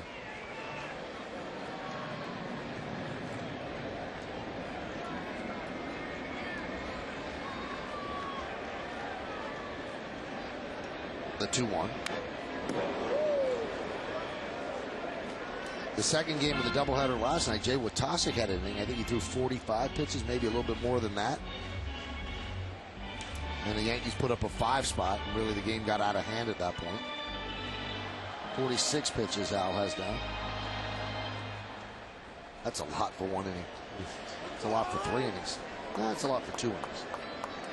On average, a good inning for Major League pitchers, about 15, 16 pitches. Runners go. Throw to second is into center field. Jeter scores. Abreu will go to third. Yankees lead 7-3.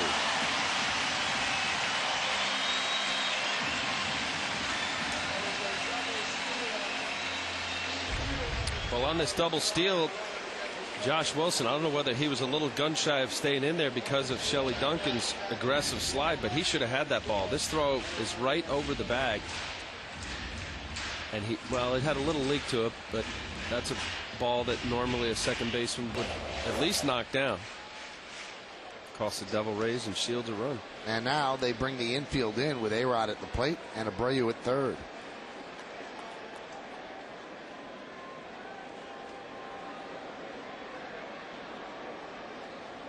And Joe Madden must be holding his breath about going to that bullpen again.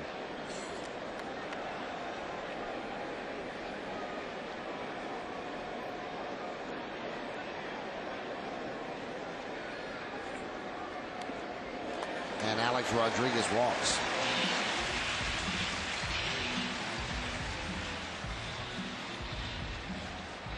Looks like Casey Fossum is about to throw.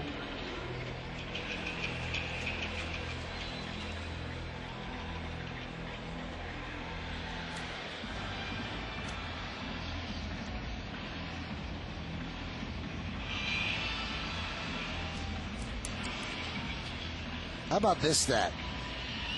Devil Rays pitchers on the road have a 6.68 ERA. 6.68 on the road. That would be the highest ERA of any team in baseball in the last 50 years. 50 years, 5-0.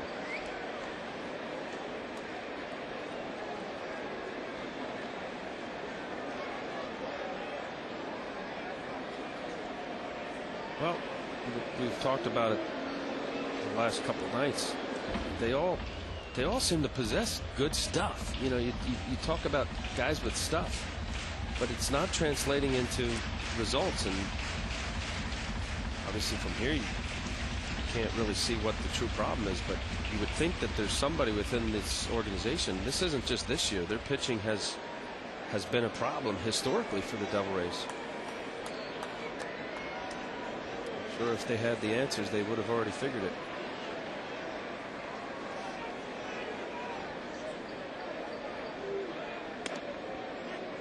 Well, they can never figure out what to do on the road. This year, they're 16-31 on the road. And you might say, well, that's awful. Well, you know they won only 20 games last year on the road? They were 20-61 on the road.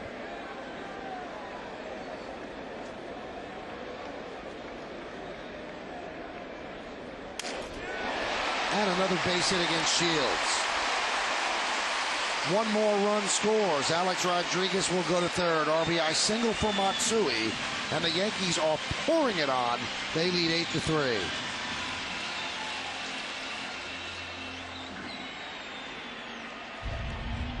And also, too, they're hitting, but they're really making good decisions on their base running. Part of it is that B.J. Upton, they're playing so deep. Upton in center and Delman Young in right. You can see where the outfielders have played here at Yankee Stadium because the grass is warm, but they're so deep. And as a pitcher, I mean, he's 10 feet, 15 feet from the warning track, Delman Young. Bloopers in here. There's a lot of hits in here. And as a pitcher, you always accept that if a ball goes over an outfielder's head, but anything in front of them, there's very little chance of these outfielders getting it as far as they are, deep as they are. Well, Joe Maddon's seen it up. He takes the ball from Shields. He will call on the veteran left-hander Casey Fossum, the only lefty in the bullpen. It'll be Fossum against Posada when we come back. 8-3 Yankees.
Another reliever with an ERA that's out of this world.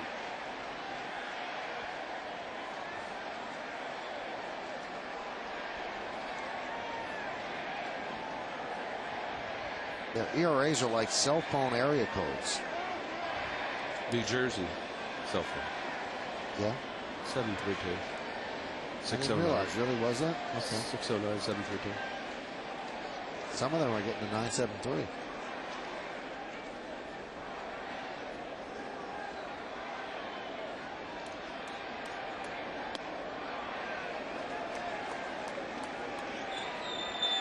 (917). 212. We're talking cell phone area codes. Cell phones at 212. No, they're not. Stop. The count 2-0.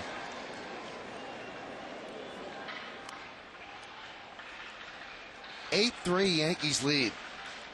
In the bottom of the fourth inning, after the game, the Yankees head to Kansas City.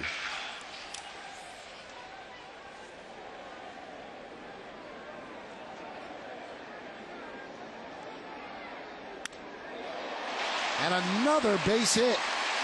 Dunks in front of Gomes. Alex Rodriguez scores. RBI single for Posada. 9-3 Yankees.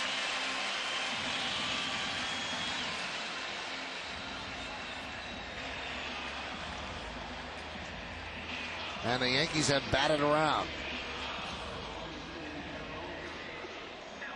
Well, so Posada 2 for 3. Casey Fossum, who was in the rotation, he's been a starter most of his career as a major leaguer. He was with the Red Sox and here with Tampa Bay. He was taken out of the rotation June 1st. In 10 starts, he was 3-5 with a 7.89.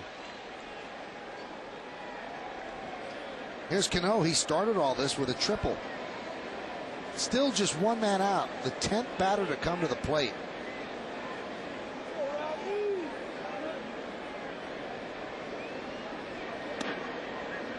And the pitch outside, 1-0.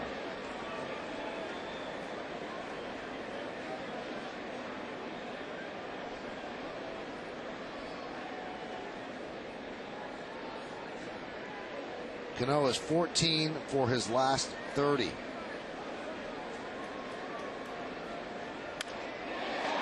And another base hit.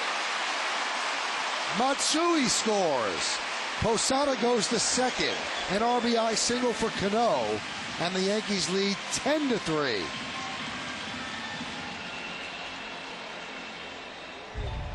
Well, they certainly have done exactly what they did last night with all the hits. You see a very good swing. Robbie Cano's head down on it. That ball's right down the middle. Put a good pass at it. Line drive past the second baseman, Josh Wilson. Nearly took off the head of the second base umpire, John Hirschbeck. Sometimes you see a team score so many runs as the Yankees did last night and banged out a lot of hits, and you hope that they're not flat the next day. And I've always thought, as the pitcher for the next day of a team that scored so many runs and got so many hits, everybody's feeling good about themselves. They did something the night before that has a positive crooked number, and when the mind is right and it meets the body that's feeling good, it's usually good results. Count 2-0.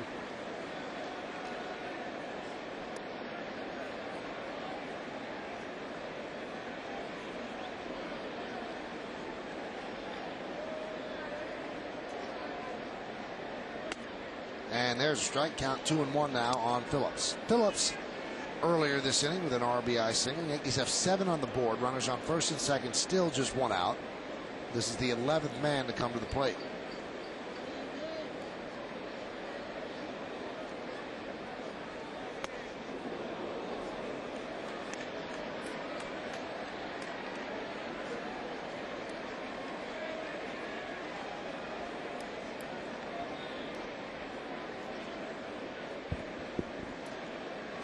Yankees are 6 for 7 with runners in scoring position this inning.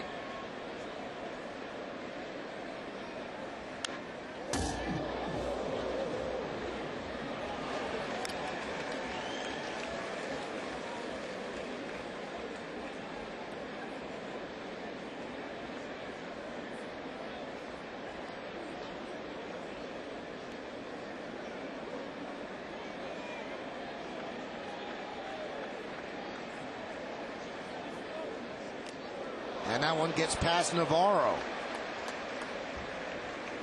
I'll tell you what, to be dead honest, this is very difficult to watch. This is not good baseball. These pitchers simply do not have the capacity to get out the Yankees. You can say, well, they did on Friday. Well, you know, you almost have to use that as an aberration because the 3 games that followed, they've been abysmal in their attempts to get the Yankees out. Friday night, Edwin Jackson pitched a very good game. 6 innings, 4 hits, didn't allow a run. They pull the infield in again with a 3-2 count on Andy Phillips.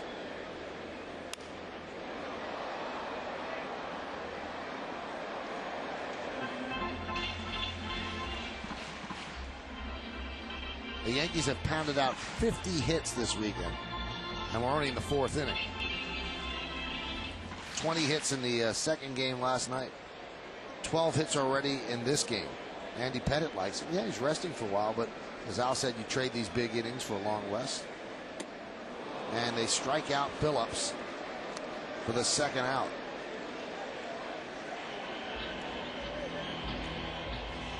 And that'll bring up Shelley Duncan.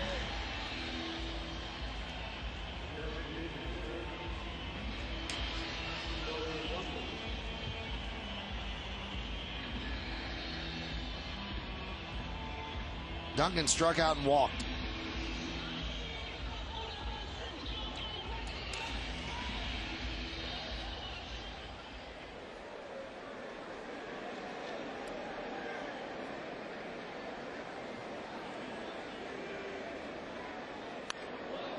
Slow breaking ball. Duncan way out in front. Almost got Larry Boa.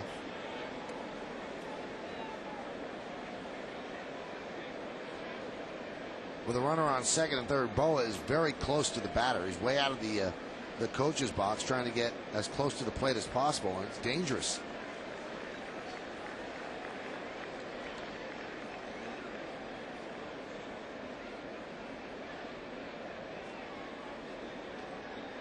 The 0-1. Big healthy cut. 0-2. He's using Duncan's aggressiveness against him by going off speed with the change. That's the way Casey Fossen pitches. He has to pitch. He's not a velocity guy, and he's got a good breaking ball, a good changeup. Shelley Duncan has shown that he can hit the fastball.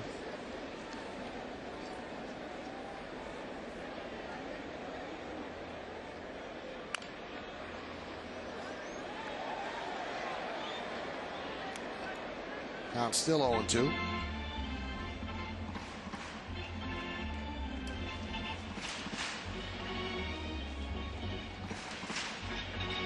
Andy Pettitte trying to stay loose.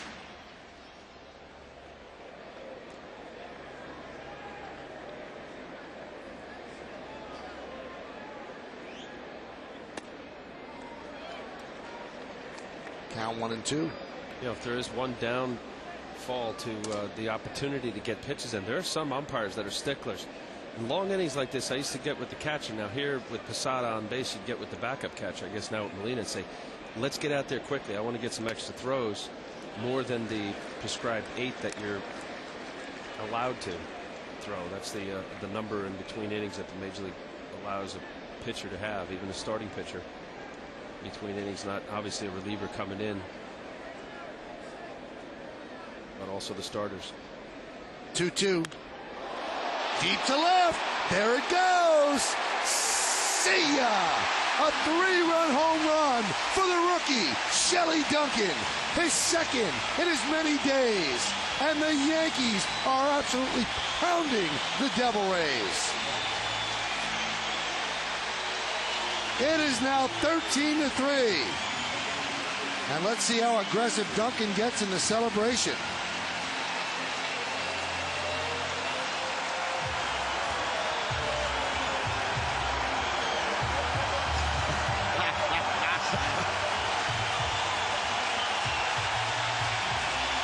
And they want another curtain call.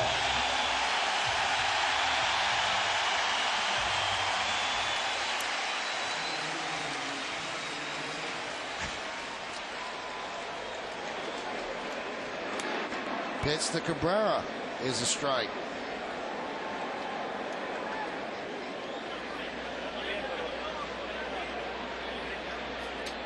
Well, he has certainly brought a sense of energy and youthful enthusiasm to this team. And you can see he would not take the curtain call till Mattingly nodded his head and said, go do it. So he certainly knows his place as a rookie, but this crowd seems to have adopted him.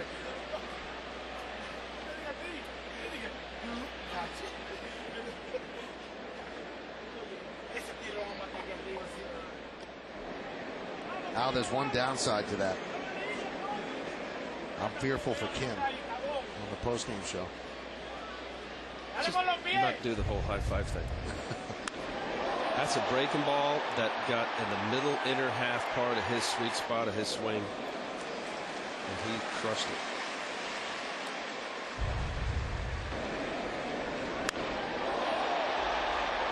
Get out of here in a hurry too. That was. He's showing the power. He's showing the power at the AA level, and this year in Scranton, AAA. What a story. 6 years in the Yankee minor league farm system, drafted out of University of Arizona.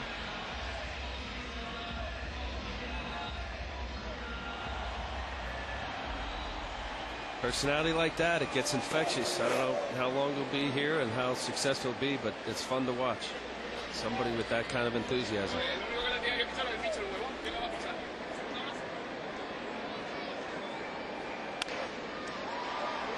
This should do it finally.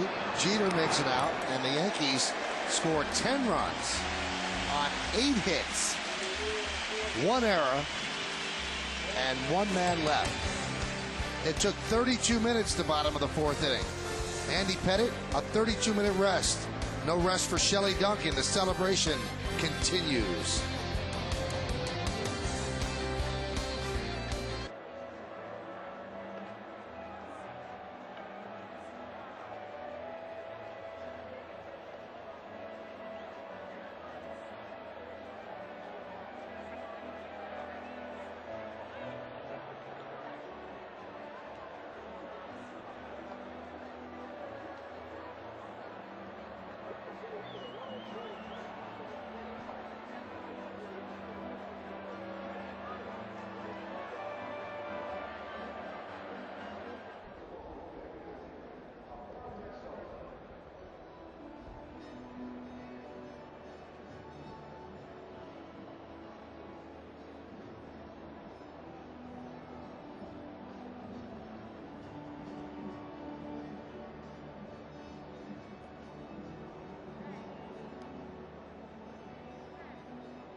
Well, the Yankees are certainly taking care of business, Bob. 10 runs in the 4th inning. They lead 13-3 as we go to the top of the 5th. Okay, what's Andy Pettitte feeling right now? Obviously, he's happy with the 10 runs, but how does that manifest in a negative way, the 32 minutes? Well, be aggressive, throw strikes, get ahead. And the Corona Extra scoreboard, 13-3 Yankees. And there's a base hit for Brendan Harris. You want to be aggressive, throw strikes, and get ahead, but are you feeling stiff, Al? Well, when you sit for 32 minutes? No, I never. If I got 10 runs in an inning, I'd take that. Well, I wouldn't say every inning because, yeah, you can't wait 30 minutes. But no, there's enough. You can stretch. And if it's really long and there's less than 2 outs, you can go up and put a little heat on your arm and just not a problem. I can't imagine any pitcher who wouldn't take a long inning knowing that you have a comfortable lead of 10 runs. B.J. Upton fouls it back. Now you wonder what kind of a mindset the Devil Rays are in. Are they just going to go hacking and end the game because they have to move on to Baltimore after the game? Oh, these guys are young players that want to impress not only their franchise but also the scouts that are watching. They're major leaguers. Better not be. Count 1-1.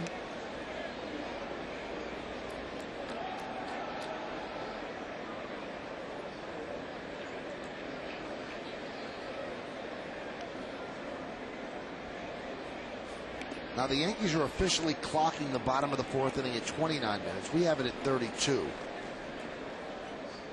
So the Yankee one is the one that's going to be official, although we feel that we're right.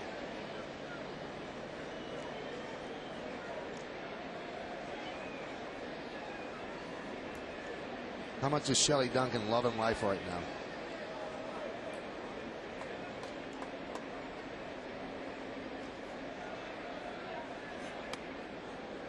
Count 3-1.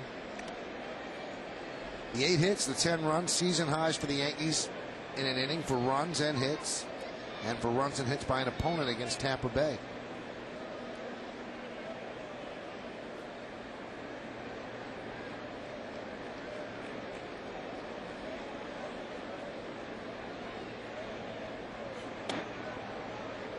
And a walk to Upton. So the 29 or 32 minutes on the bench seem to have adversely affected Pettit, at least at the start of the fifth, and Posada goes out and talks with his pitcher.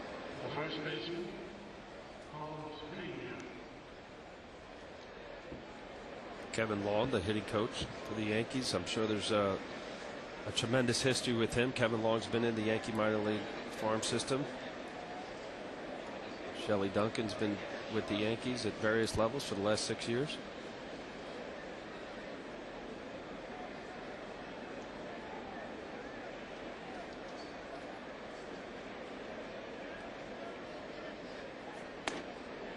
Big healthy cut by Pena, who's 2 for 2 against Pettit.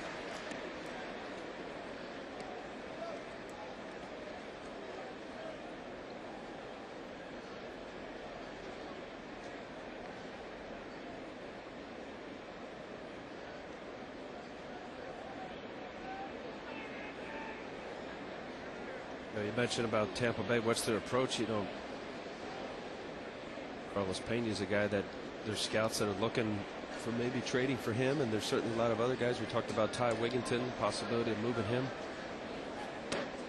These guys are in the batter's box against a very good pitcher in Andy Pettit. You want to have a good quality of bat. Very difficult in a lopsided game, not only for their approach but for Andy Pettit. You know, when you get a big lead, especially if you get behind in the count, you know, the mindset is we'll throw strikes, be aggressive, throw a fastball down the zone, but you know, you don't want it to end up being just you know, fastballs in predictable counts. Deep drive, left center field. Melky Cabrera coasts back. He's there. He makes the catch. Brandon Harris tags. He'll go to third. Upton heads back to first. Now, Jim Cott used to always talk about this, Al. What would be the harm of Andy Pettit just throwing fastballs over the plate? Well, he probably, when I said be aggressive, throw strikes, you know, in a lopsided game, you don't want to walk anybody. He did end up walking B.J. Upton. That's the mindset. You do that to a point. In a game like this, there's no doubt about it.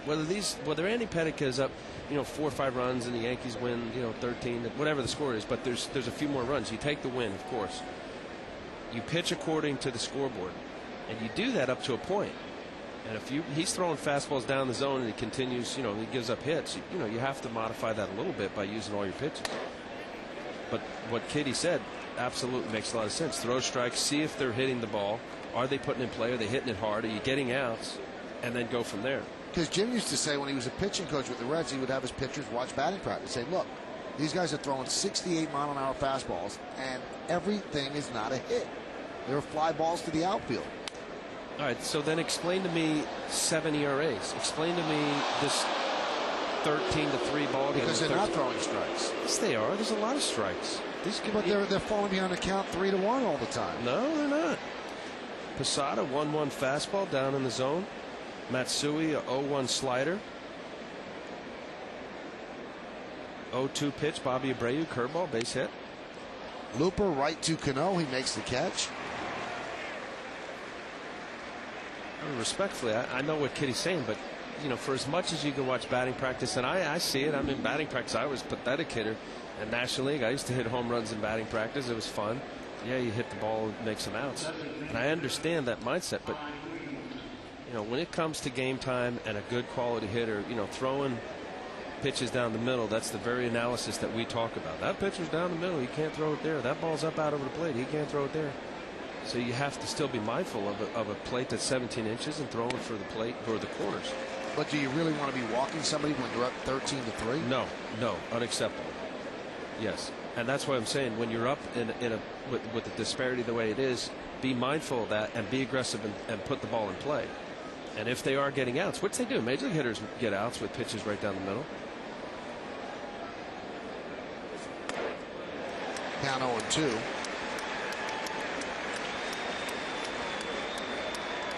Along with Al Leiter, I'm Michael Kay. You're watching Yankees baseball right here on the Yes Network. We're in the top of the 5th inning. The Yankees leading the Devil Rays 13-3 on a Sunday in New York.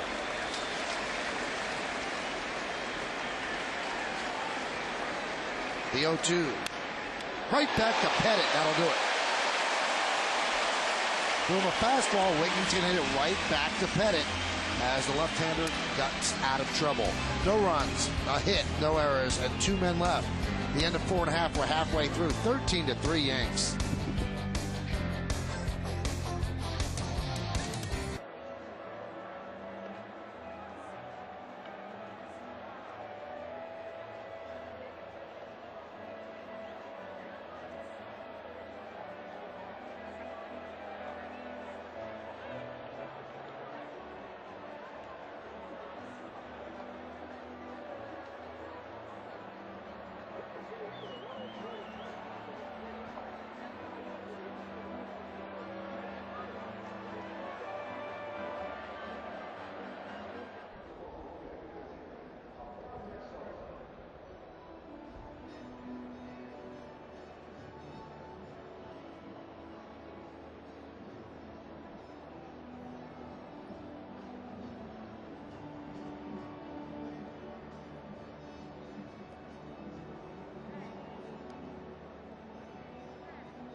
With IO and by Infinity, who uses the power of design to create dynamic, beautiful automobiles.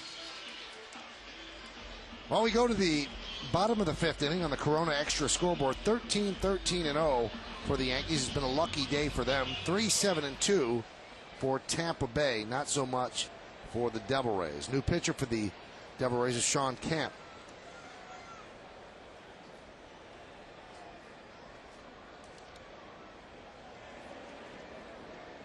And there's a strike.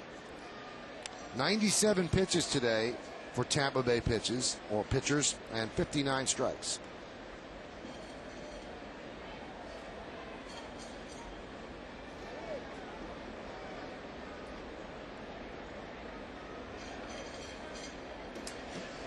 Toronto helping out the Yankees. They lead Seattle 7-0.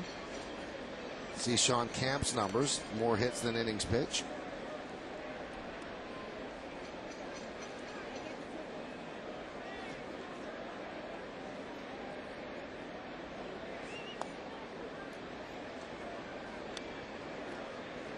So Seattle at 54-40, and the Yankees at 50-46.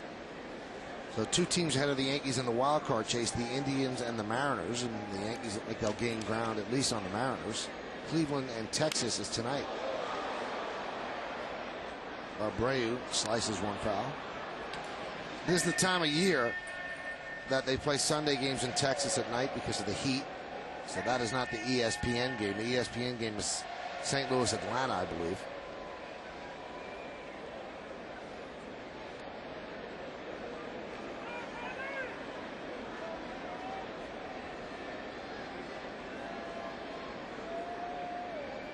And the 2-2. Fouled away.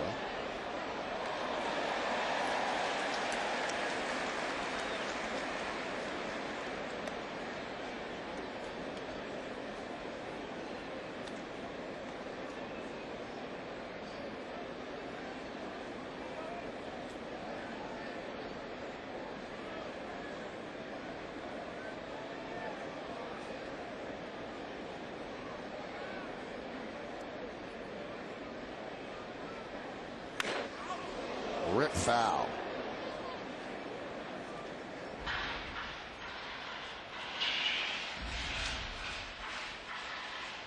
So this homestand for the Yankees has been what they expected and what they needed. They took 3 out of 4 from Toronto, and they're about to take 3 out of 4 from Tampa Bay. And really the one game out of the 2 that they lost they should have won was the one against Toronto. Deep drive, right center field, giving Chase Upton on the track, at the wall. See ya! Solo home run. Bobby Abreu. And the Yankees lead 14-3.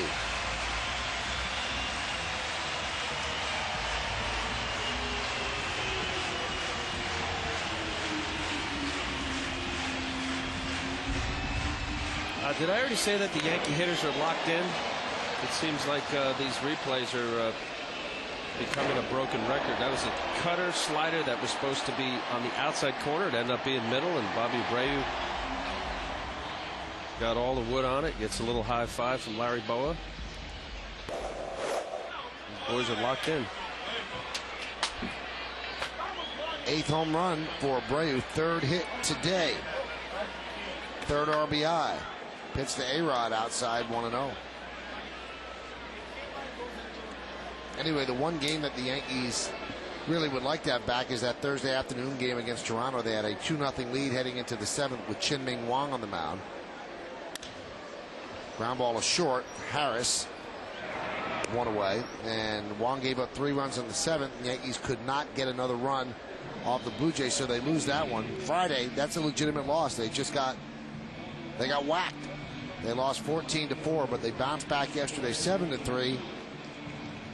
17-5, and now leading 14-3. So this homestand would have been 6-2, and they won 3 out of 4 against the Devil Rays last weekend. So that means since the All-Star break, they are 9-3. And you keep playing at that pace over every 12 games, you will catch the Red Sox. But in order to temper people's enthusiasm, the Yankees right now are in a stretch of games and they're playing teams that they should do this to, but it's easier said than done, because any baseball team on any given day could beat another baseball team, because it's not about out physicaling somebody, it's all about the pitcher that day. And the Yankees are going to play 4 games at Kansas City, and Kansas City coming into today in last place in the Central at 42-54, but they're not a pushover team.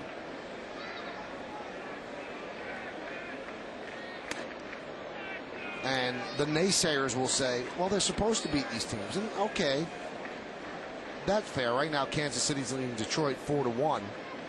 But it's hard to win baseball games. And then after this stretch where the Yankees play all these under 500 teams, then they have a very tough stretch of games. They play Detroit 8 times.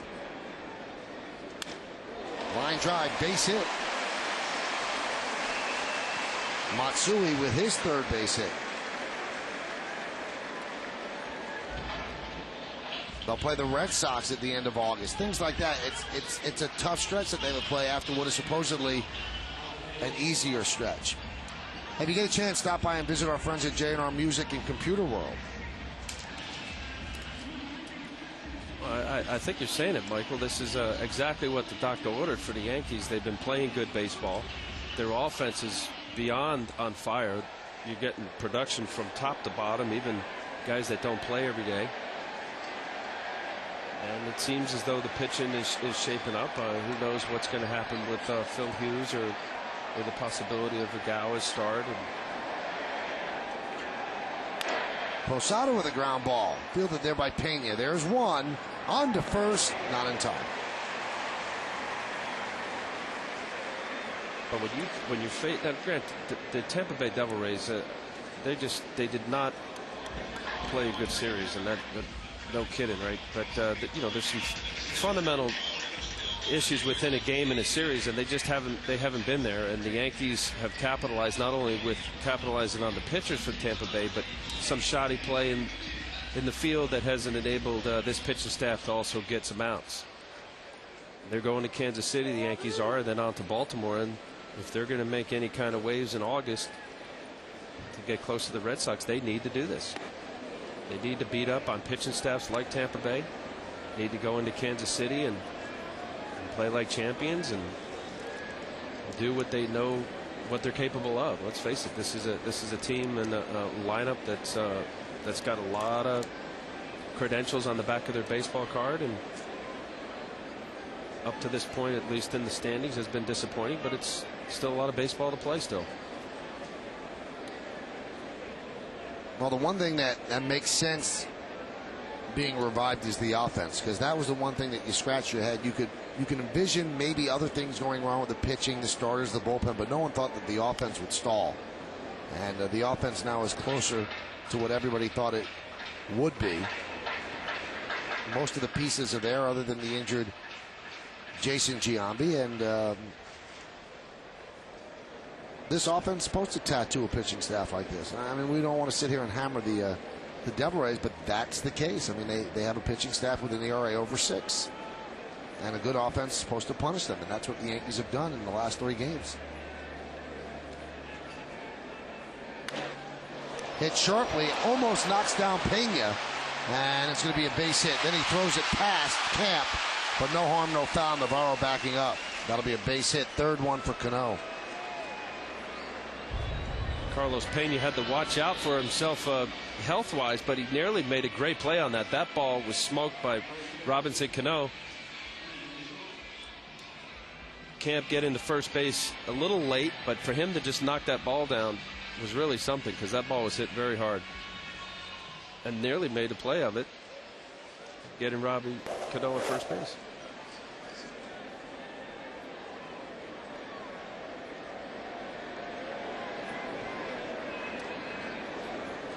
There's Andy Phillips. 0-1. Yeah, I think the best barometer for this series, as far as facing a pretty good major league pitcher, was James Shields. He's the #2 starter. The Yankees got lucky in not facing Scott Kazmir in this series, who is their best starter and a quality major league pitcher. James Shields just didn't have it today. 3 1/3 innings, 10 hits, or 11 hits, 10 runs. You know, Al, I'm a little concerned because I look at your scorebook, and on the Yankee side, you've run out of room. I mean, you've got maybe an inning left, and then what do you do? I'm not going to keep scoring anymore. Really? Yeah. So you're going to leave it to me? Chart every pitch. I know, but you're running out of room. If I run out of room, this score is going to be a lot more lopsided than it is now. Well, I mean, you have only 10 more batters for the Yankees. You're in trouble. You'll take care of it. All right. Well, I'm not going to chart for you, that's for sure.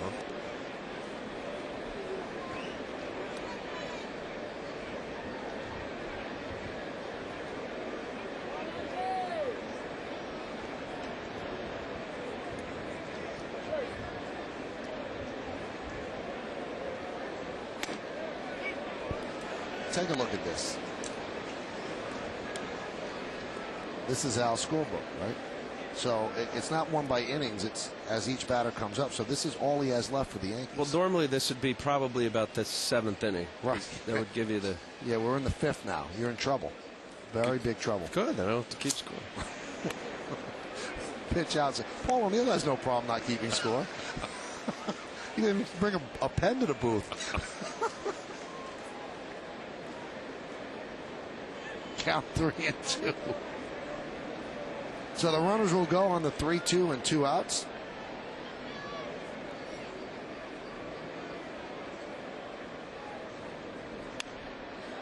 And they'll do it again.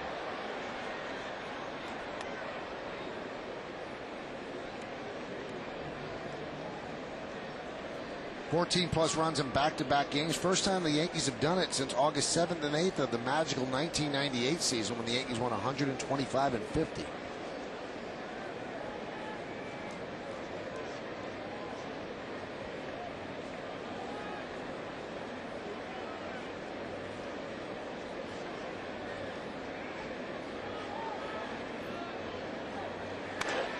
Hit shortly to Iwamura. And that'll do it for the Yankees in the 5th. But they score a run on 3 hits, no errors, and 2 left. The run came off the bat of Bobby Abreu. Yankees lead 14-3.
Get another chance to see all the big hits and great plays another time around with WB Mason Presents Yankees Encore. Later after each game and again the next morning at 9, only on Yes. Yankees lead this one 14-3. Ty Wigington will go up against Andy Pettitte. Yankees with 16 hits, Devil Rays with 7. And the pitch is a strike, count 0-1.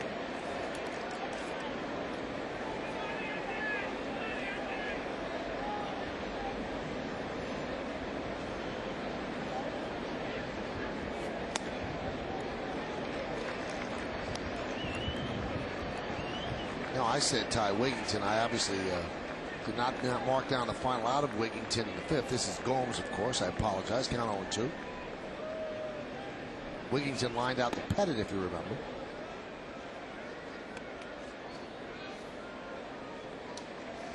Miguel Cairo takes over for Derek Jeter at shortstop, so they get the captain the rest of the game off. Yankees don't have an off day until a week from tomorrow, so Gomes goes down on strikes.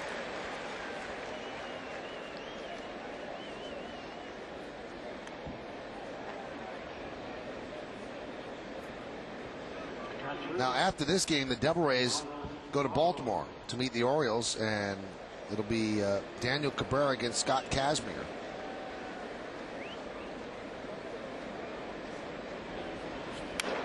Right back up the middle. Pettitte slows it down. Cano fields and on to Phillips. 2 away. Well, Cano makes that play so well out. Across the body, he has so much strength in his arm. After Andy Pettit looks out, he got the line drive off of Ty Wiggin to end the last inning. But by it hitting on top of the mound in front of the rubber, well, actually right near his foot, enabled Robbie to come up. Backhand, he does, Michael. Little flip throw, and it's not just some little lollipop. He got something on it.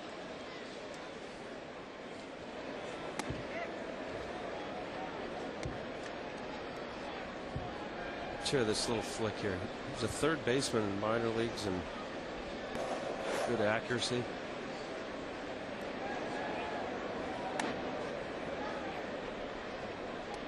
Much stronger arm, Robbie Cano, that's needed from second base, obviously it being a shorter throw to first base.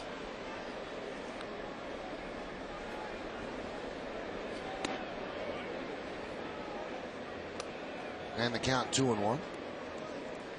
Josh Wilson now with an 8-game hitting streak. He had a 2-run single against Pettit in the 4th inning. That tied the game at 3 after 3.5. But then the Yankees put a 10 spot on the board in the 4th inning and broke this open.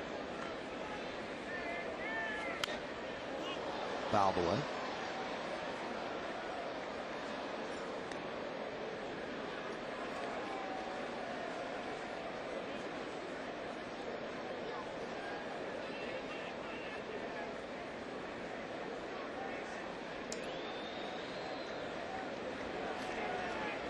Two upstairs.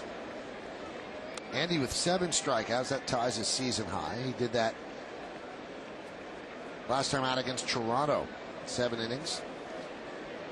He had 7 strikeouts.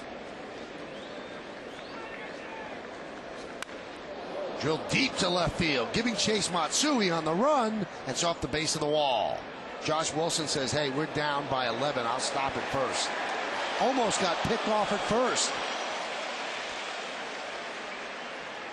Matsui got that ball in quickly, and then a strong throw by Cano. Great play. They carry him off the bottom of the fence here at Yankee Stadium. If it doesn't hit the pad that's got cement down there, it ricochets off a little faster. You better hurry back. In a game like this, how sloppy would that be? Getting picked off on a throw from left field to the second baseman. Why not Robbie Cano? He knew he was off the bag a little bit. Actually, Andy Phillips made a good play to catch that one. There's Iwamura. Swing and a miss. He is 0 for 3 against Pettit. 2 strikeouts and a soft ground ball to first. He's changed his bat. He's had no luck with the previous model. Now on more of a rose-colored bat.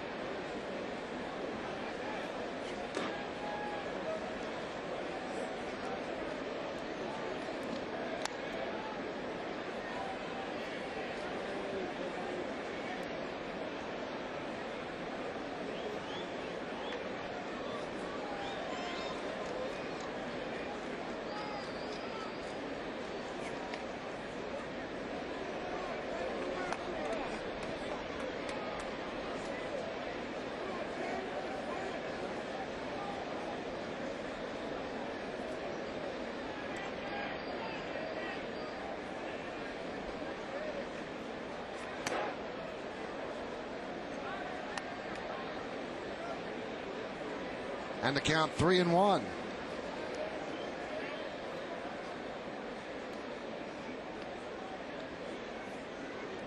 Yankees, of course, are not holding Josh Wilson at first. Andy Phillips deep at first. It's been a long day.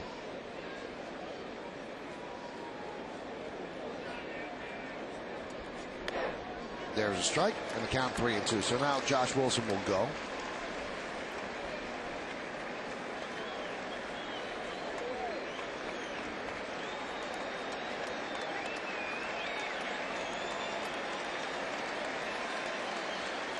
Pettit deals the 3-2.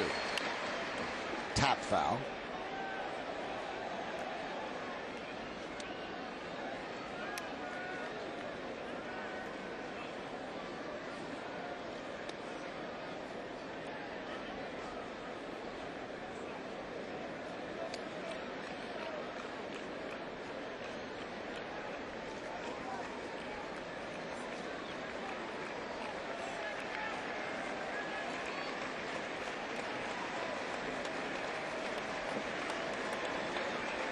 Another payoff pitch.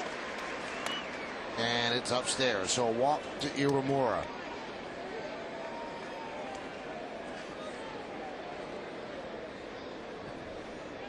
Now, obviously, the Yankees are going to win this game, Al. You think Andy Pettit's going to be pleased the way he's pitched? He's given up 8 hits. He has struck out 7. Had a 3-1 lead that he gave back. Now, the win is a win is a win, but he's very, very tough on himself. You think he's going to be happy with this as Guidry goes out and talks with him?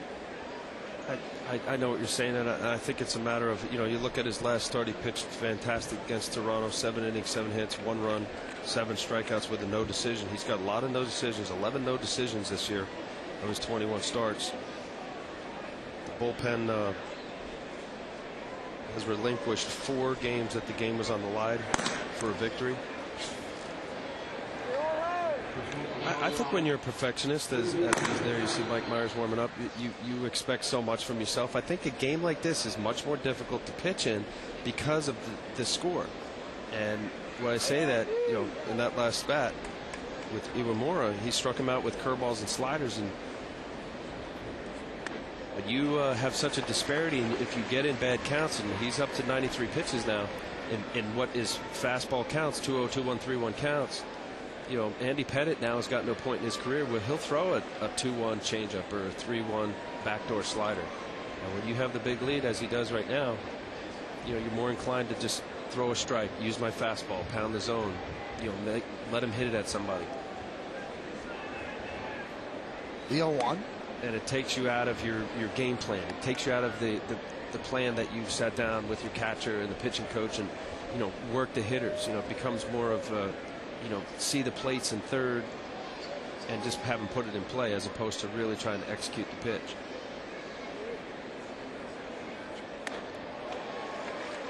Brendan Harris swings through the 1-1. Count now 1-2.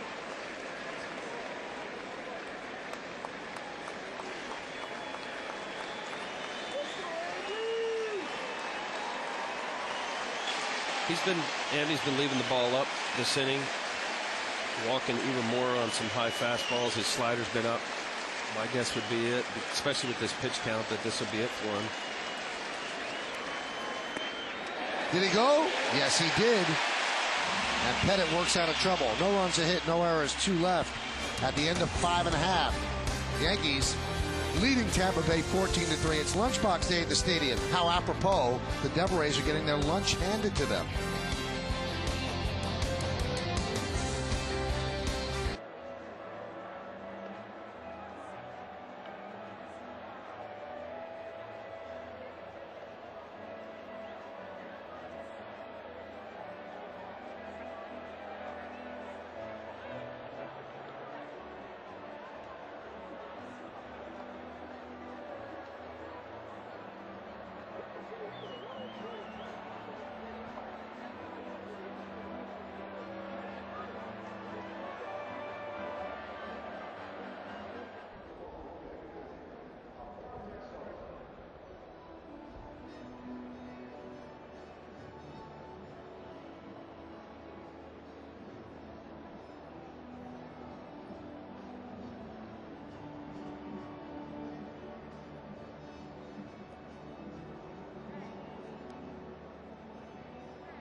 Broadcast area. You can still watch Yankees baseball. Log on to MLB.tv, and you can watch the game on your computer via the internet live. For more details, visit www.yankees.com, where baseball's always on. Blackout restrictions apply. Shelley Duncan leads off. Pitches inside. 14-16-0 Yankees, 3-8-2 for Tampa Bay.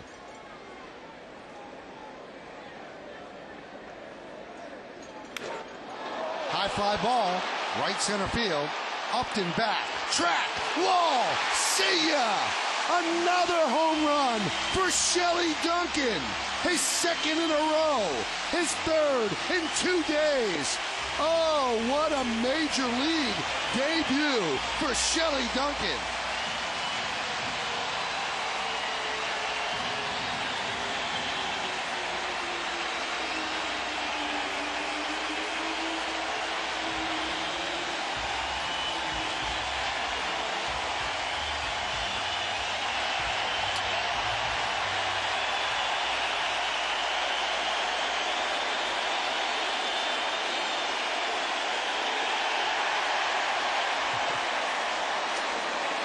It's not supposed to be that easy, is it? Apparently it is for Shelley. That time he went the other way, showing great power. His third home run. See that fastball, middle down in the zone? Wasn't sure if he got enough of it. He did. He's strong.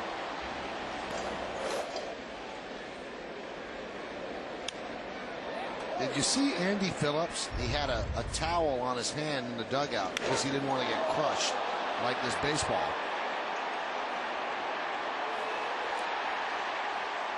And here's Andy Phillips. He didn't know what to do.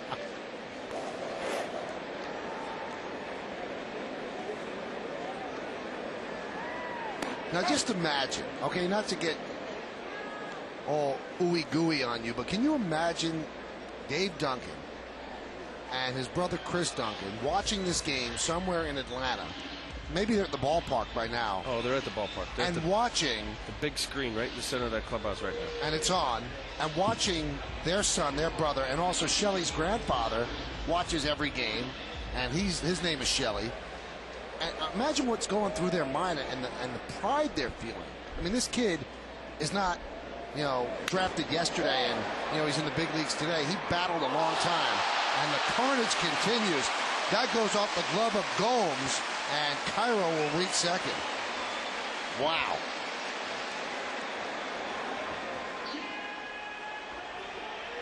You see Joe Madden, he's such a baseball guy, and for some of the play today and this series, it's just it's not acceptable at the major league level, and just surprisingly for Joe Madden and this team, they can't wait to get out of New York.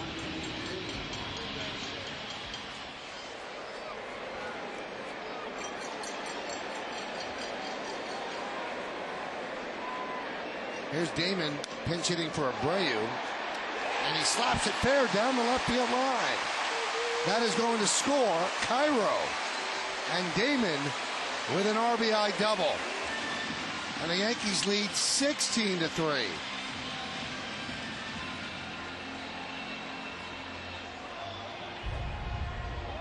Johnny Damon yesterday, a couple bloops to left field. This was more of a line drive. You see, he stays on the ball as long as he can, keeps the bat head in the zone a little longer, and was able to keep it fair. See Laz Diaz with the call on the third base line. Just getting up, stretching there, coming in the middle of this ball game. Joe Torre giving Johnny Damon a day off. He had a lot of running yesterday in the outfield, some great plays, and also on the base path. Here's A-Rod. And there's a strike.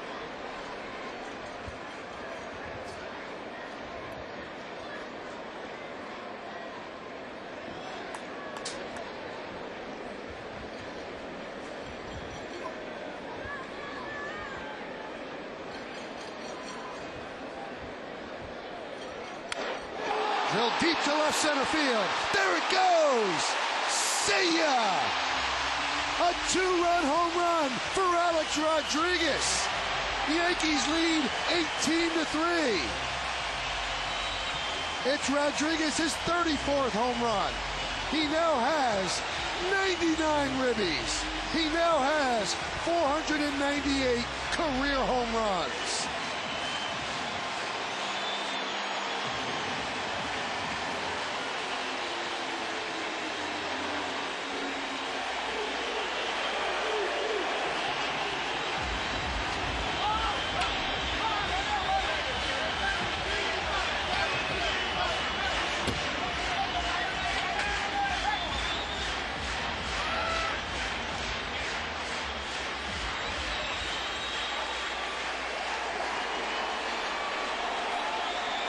Incredible. There's Matsui. And the count 1-0.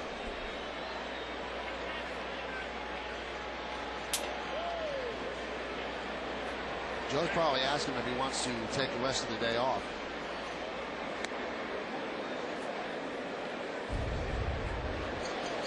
There's the pitch. Supposed to be a fastball inside. Alex knows when he's got it. He got that one. 99 ribbies For the season. on July 22nd. Matsui with a base hit. The 21st hit for the Yankees. Matsui's 4th hit of the day. Take another look at A-Rod's home run from behind the plate. No doubt about it.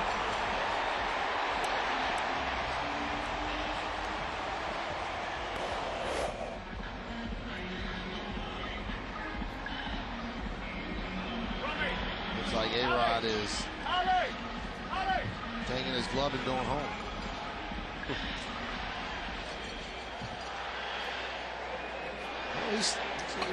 No, that's it.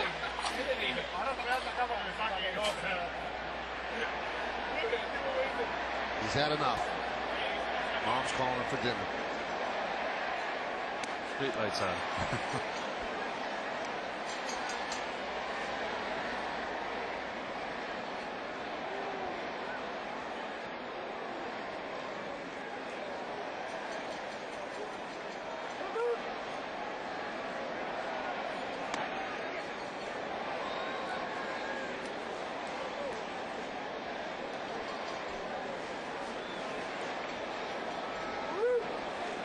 18-21-0 Yankees, 3-8-2 for Tampa Bay.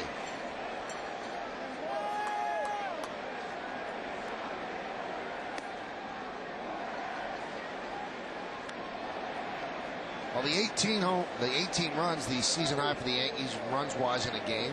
Yesterday, 17 was the previous high.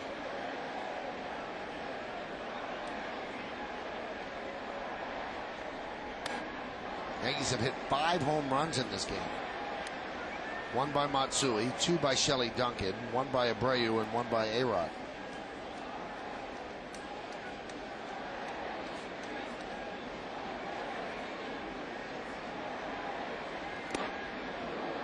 Count 3-2.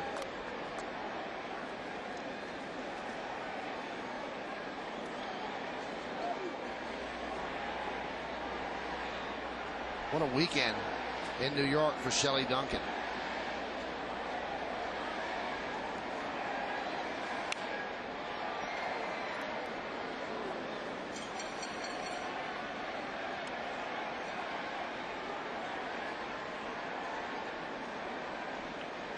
You know what? There's so many marketing opportunities for that kid, Al.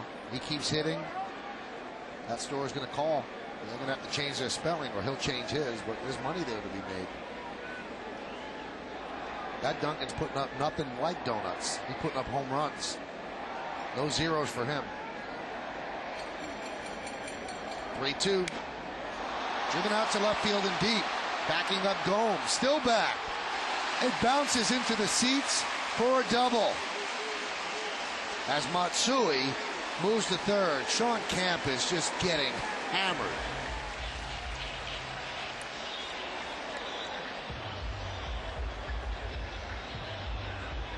And Joe Madden is going to mercifully lift him from the game and bring in Gary Glover. Wow. You almost have to feel sorry for Sean Camp. Just couldn't get anybody out. So he gives the ball to Madden. It'll be Glover's turn now as he gets thrown into the ring.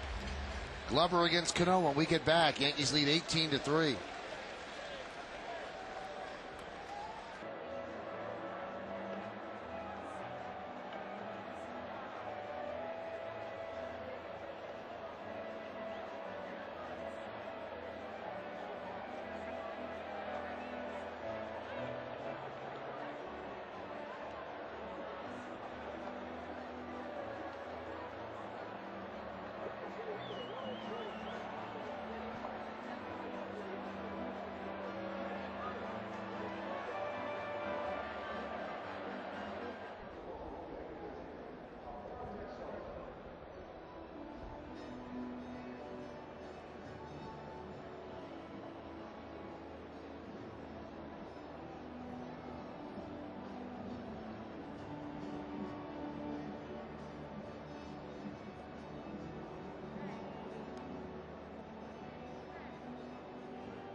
As the Yankees have put together an unbelievable offensive outburst over the last two games. The only inning the Yankees didn't score today was the first. Gary Glover now will take his chance. And boy, if you're a pitcher in this game now, you got to come in and hold your breath. You know what? I was thinking of that as this game goes on. And, you know, you mentioned earlier about Kitty. You know, just throw it down the middle. It's batting practice. Have your pitchers look at batting practice. Well, this has been batting practice. And these are Major League pitchers not showing it, trying to get Major League hitters out. And they're not. I mean, you know, even, you know, there's some bad pitches through these 22 hits, 18 runs, but there's also some good quality pitches that when a lineup is feeling good as they are, all the little gremlins get out of their head, and then it just becomes pure athletic ability. Whatever that hand-eye coordination is, there's nothing inside. And that's what's going on right now.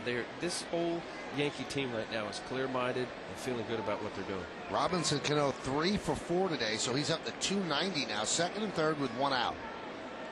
And Glover deals. Pitch is high, 1-0.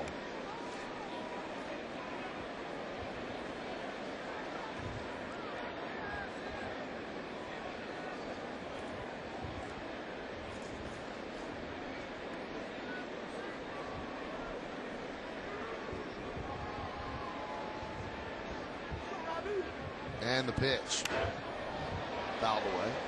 I've always found it incredible. I mean, the Yankees are going to win this game, but each batter is not going to give it away in a bat. Each batter is not going to remove himself from his game plan. Each batter is going to go up there as if it's a 2-2 game in the ninth inning. That's just the way it is. They want their at-bats, they want their hits, they want their average to go up. There's a certain amount of pride. They also don't want to get into bad habits. It's the mindset of teams going into Colorado. Once upon a time, nobody wanted to take those days off. The thin air and high-scoring games out there in Colorado. Big outfield. There's a lot of room for not only the ball that flies in Coors Field, but so many base hits, and the gaps are big. A lot of guys look forward to going in there. And today it seems as though the Yankees are treating Yankee Stadium like Coors Field.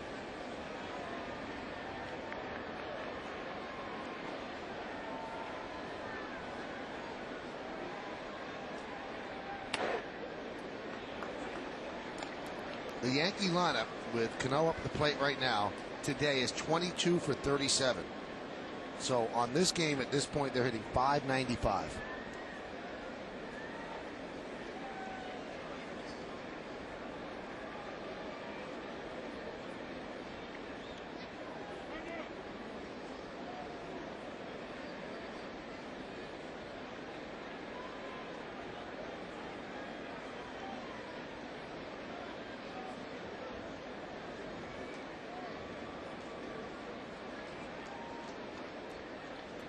And the 2-2. Swing and a miss. Cano down on strikes. If there is one thing that this Tampa Bay Devil Ray pitching staff hasn't done, never, ever am I advocating to hit guys, but you got to let major league hitters know that you're standing 60 feet 6 inches away. And you get healthy cuts the way the Yankees have been doing. You know, you could throw body line just to make hitters move their feet. That's all. Just to let them know that, hey, I'm out here and I got a ball and, you know, I'm trying to do something. Because when lineups do what the Yankees have been doing, they're just way too comfortable. Big hacks. And there's definitely a way to pitch inside effectively. Any good big league pitcher pitches inside effectively. Not to hit anybody, but move their feet. And I haven't seen one pitcher on this staff in these 4 games that have done that.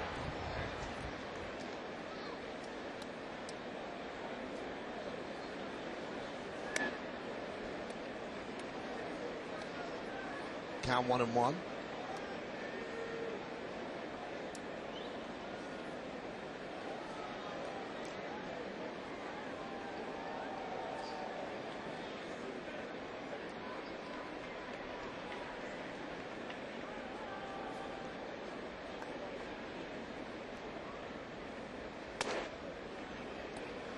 And the count 2-1.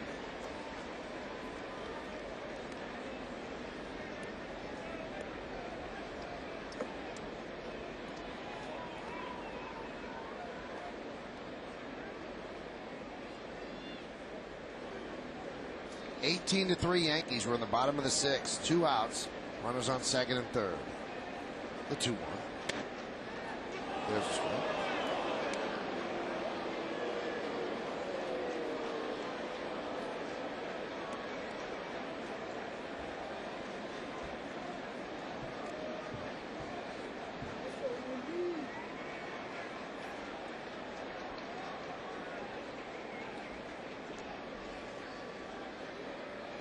And the 2-2. Fouled away.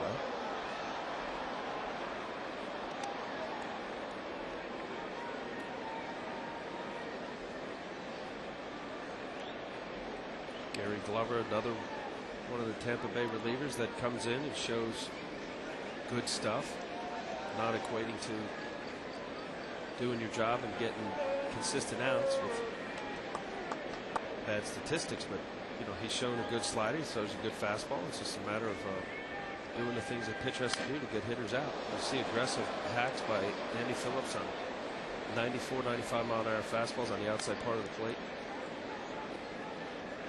He's not throwing any pitches inside, slider away, fastball away. When hitters feel comfortable, as the Yankees have today and last night,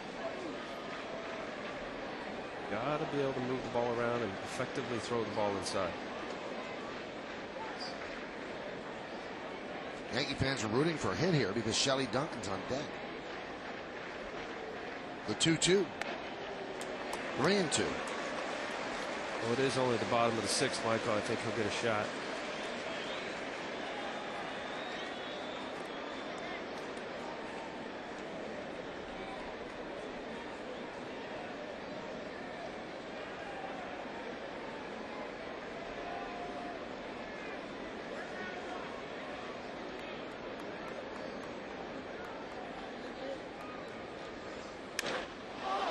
High drive, right field, going back Young. Track, and he makes the play for the final out of the 6th. 4 runs, 5 hits, 1 error, and 2 men left. We'll have to wait for Shelly Duncan to make more noise. In the 4th inning, a home run.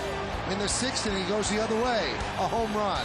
3 home runs, lots of high fives, lots of curtain calls, lots of runs.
another chance to see all the big hits and great plays another time around with WB Mesa presents Yankees Encore. Later after each game and again the next morning at 9 only on Yes. A lot of changes for the Yankees in front of that WB Mason sign. It's not Bobby Abreu. It's Johnny Damon. Remember, he had pinch hit for Abreu. And Shelley Duncan takes over at first base as Andy Phillips moves from first to third. Alex Rodriguez out of the game, and the Yankees lose their designated hitter with Duncan taking over at first. New pitcher Sean Henn just called up today, so he'll get a look. And B.J. Upton leads off. Hot shot and just past Cairo into left field. You know, Al, it's 18-3. And you'll see this pitch is up in the zone, and Upton, who's had a great series, the only Devil Ray with a good series, lines it into left field. But it's 18-3. And you're a friend. We've been friends for a long time. I feel I could ask anything. You can. Go ahead. Scott Kazmir is going to pitch tomorrow against the Orioles. You see Henn's numbers this year. He spent some time with the Yankees out of spring training and then went down to Scranton Wilkes-Barre. And Scott Kazmir, a former Met, pitch to Pena, is outside. So just between us and maybe a million people listening, did you in fact get Scott Kazmir traded because he played music that you didn't like? Well, you know, I guess we do have time in this game to explain there, Scott. If I got Scott Kazmir traded as a result of him coming into a weight room in spring training with John Franco and I on the elliptical and a treadmill, and we were now, who was on the elliptical? John Franco. Okay, and you were on the treadmill. No, I was doing elliptical. Johnny was on the treadmill. Okay. And Scotty came in, nice guy. I like him. I'd never seen him pitch at that time. He was an A-ball. And he came right over, didn't say anything, and he turned off. I think we were listening to some kind of Motown or 70s or something kind of groove and stuff.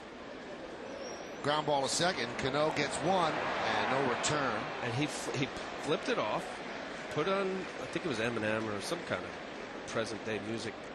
And Johnny looked at me and said, "Would you have ever done that to Ron Guidry or Dave Righetti?" Or I said, "No." So Scotty, what do we would? Listen to music.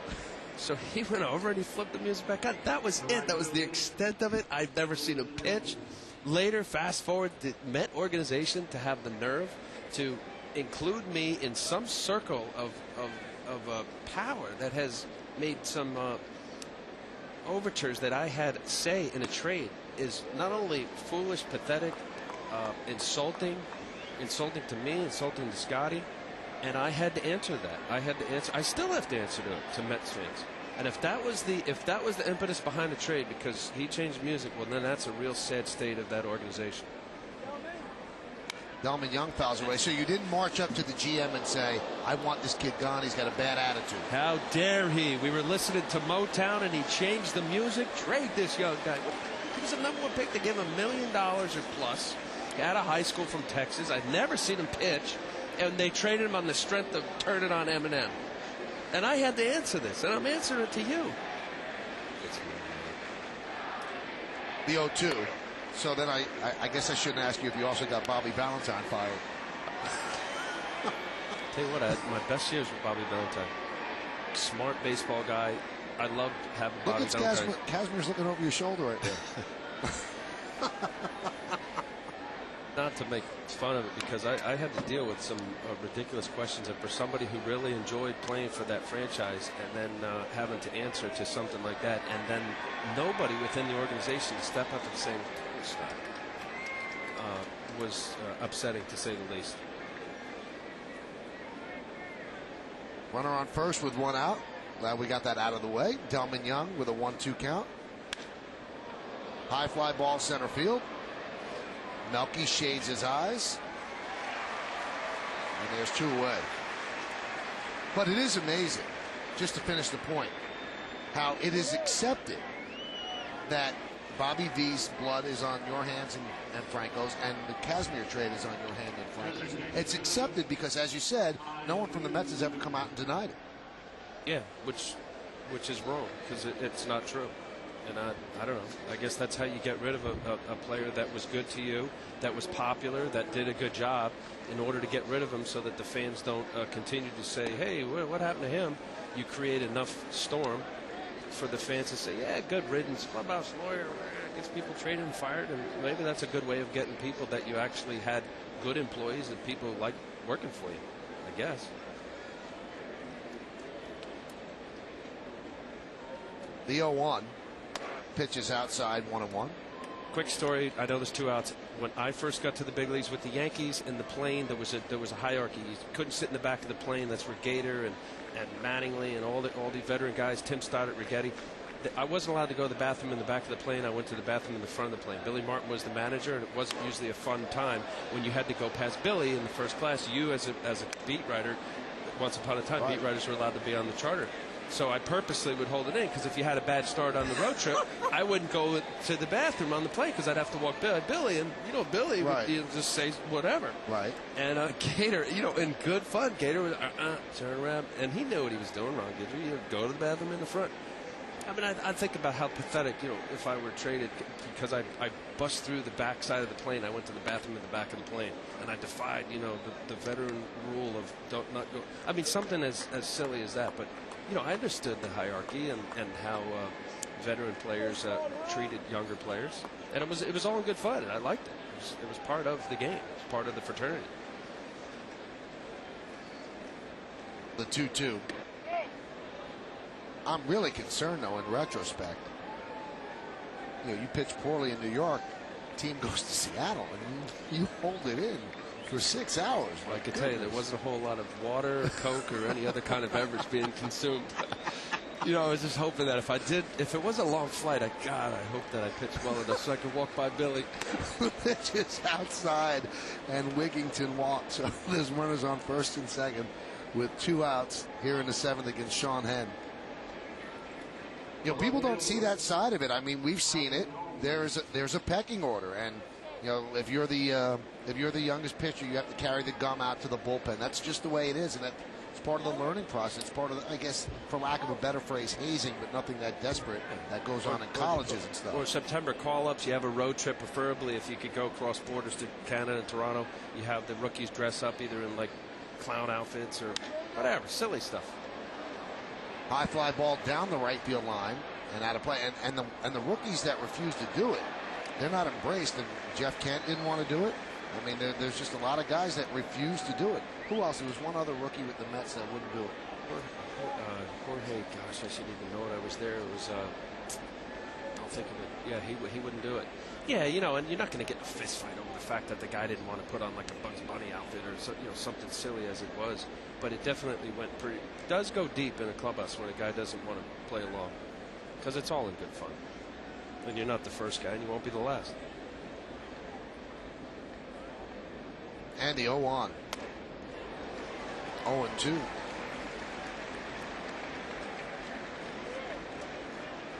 It's tea time here at the stadium. Yankees are under par today.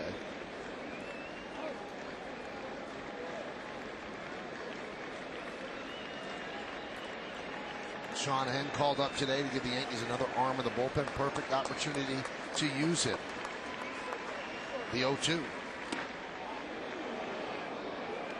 1-2.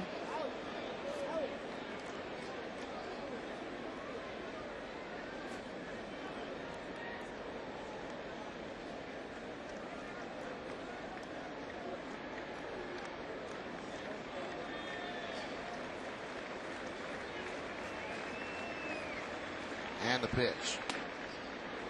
Count levels at 2-2. At Fenway Park, Red Sox in the top of the 6th inning lead the White Sox 6-1. So if that holds up, the Yankees will not gain any ground in the East. But you keep winning, you're going to gain ground on somebody. So the Yankees are going to gain ground, it looks like, on Seattle. And we'll see tonight what happens with Texas and Cleveland. Along with Al Leiter, I'm Michael Kay. You're watching Yankees baseball right here on Yes. Thanks for joining us. 18-3 Yanks. The 2-2. Missed inside, 3-2.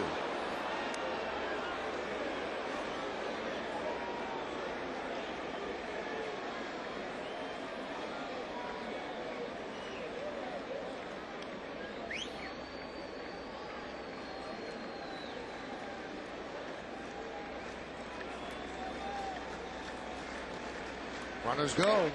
That one is drilled to left, and it is just foul.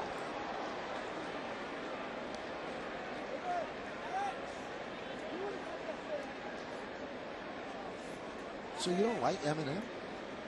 Eminem. I don't even know if it was Eminem. I know it was something like Rap. Yeah. Well, yeah. I'm not And too you fond and, of rap. you and Franco are old, so you can't really get into that. I like some of the rap stuff. No, but the part of the tradition of baseball, that makes it unique and a lot of fun in a lot of ways. Foul tip, although Posada's going after it as if it was a swing and a miss.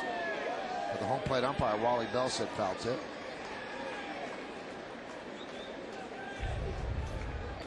Let's take a look at that tip. Now Posada went after it as if he didn't think it was a foul tip. Under no circumstance did he think that was a foul tip. Why would he run after the ball? Well, and if Johnny Gomes didn't think he tipped it, why wouldn't he have run? Well, he was trying to buy it. All right. Or sell it to the umpire. I guess the umpire bought it. Runners go again, the 3-2. That was foul. You would think that in the final 2 innings, Jose Molina is going to get in the game. Jorge Posada had, he played last night's game.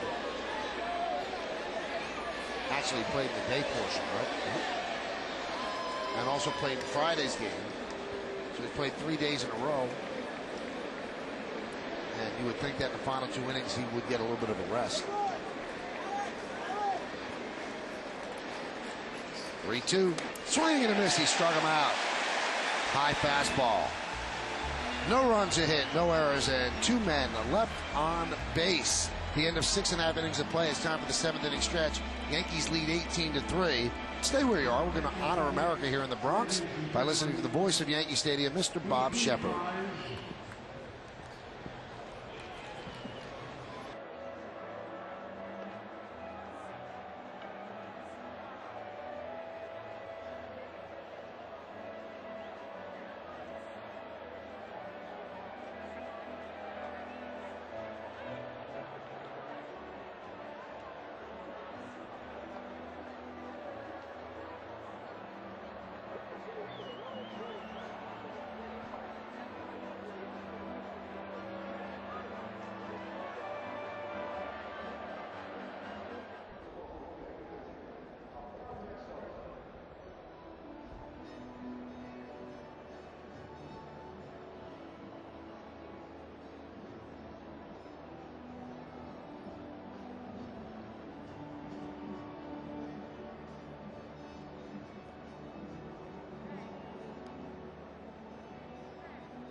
To 3, so the outcome really is no longer in doubt. But now there's little side stories like this one. Shelley Duncan will lead off. Shelley Duncan has already hit 2 home runs. He is 2 for 3 with a walk, and he leads off against Gary Glover. The pitch is a strike on the outside corner.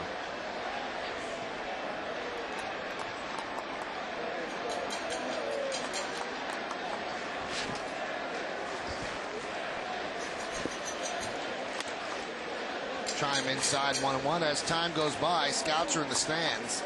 They're going to try to figure out how to pitch to Shelley Duncan, but so far they have not done that. He's hit fastballs, he's hit breaking balls.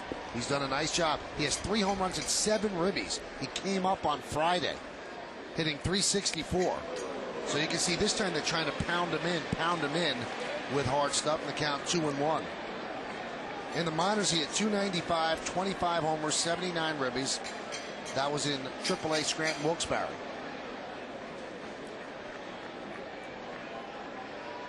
And the 2-1. Big healthy cut. He does not get cheated. And the count 2-2.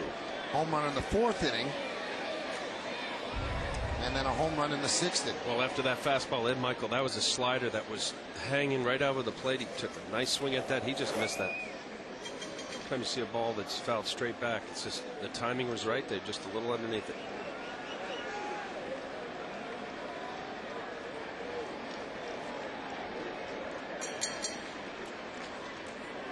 And the 2-2. Hit to first base. And Shelley Duncan is retired. And he gets a nice hand from the crowd.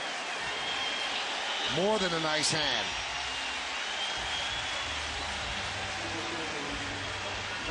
You know, certain players, they play with a certain type of enthusiasm. You see them busted down the line, as every major leaguer should. Some do, some don't. Looks like he plays the game right. He's got a lot of enthusiasm. People like that. Leave it all out on the field. Here's Melky Cabrera. And the pitch outside, 1-0. 18-3, the Yankees lead. We are in the bottom of the 7th inning here at the stadium. A beautiful Sunday in New York.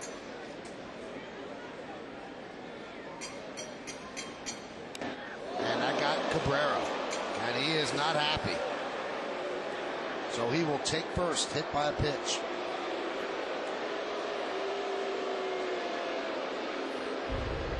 Well, he came inside. This is a slider. You see the ball keep breaking in, hits him on the back elbow. He doesn't like the pain of it. That wasn't intentional. If you're going to hit somebody, you hit him with a fastball. But so far, Glover's showing that the couple pitches to Duncan he threw inside, and now here to Cabrera. Cabrera, you saw the way he got out of it. He stepped and then started his swing, and anytime you get hit on your back elbow, you're actually committed to a swing. And also what Al said, if you're going to plunk somebody, you don't plunk them with a slider. No. And also, if you're going to plunk somebody, you're going to plunk them way before 18-3. I mean, you're going to start moving people off the plate way before you're down by 15 runs. So Gene Monahan and Joe Torre retreat back to the dugout. And that'll bring up Miguel Cairo.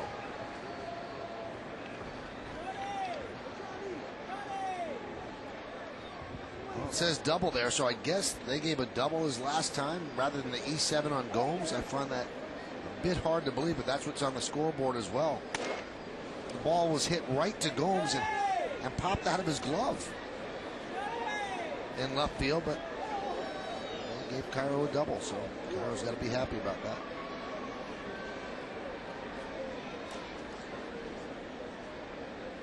The 0-1. Outside, 1-1.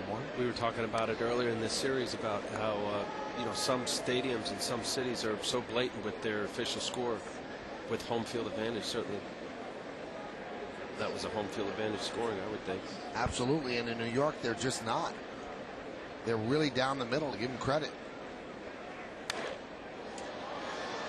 And the official scorer today is Howie Carpenter, who does a great job. Well, you know what, if it's blatant, then there's an element of the integrity of the game aspect. But yeah, I have no problem with it being, if it's borderline and you're really not sure and it could kind of go either way, you go toward the home field advantage. Now, all of this might have blended in, and I'm not trying to put you on the spot, but if you remember that play, I mean, it was a line drive to Gomes that he has to catch. It was in his glove and popped out. Yes. And I mean, that was clearly an E7. The 1-2 is fouled away. Again, I'm not trying to take a double away from Miguel Cairo, but in terms of that specific play, that's not a double. And I'm sure the pitcher doesn't think it's a double. Well, I think it was Matsui who had a hitting streak of 17 games that was broken Friday night on a questionable call that went against him. A blooper down the right field line that they gave an E4 to rather than a double. It should have been a double. It was the 9th inning. In a game the Yankees were losing 14-4. And the count 2-2.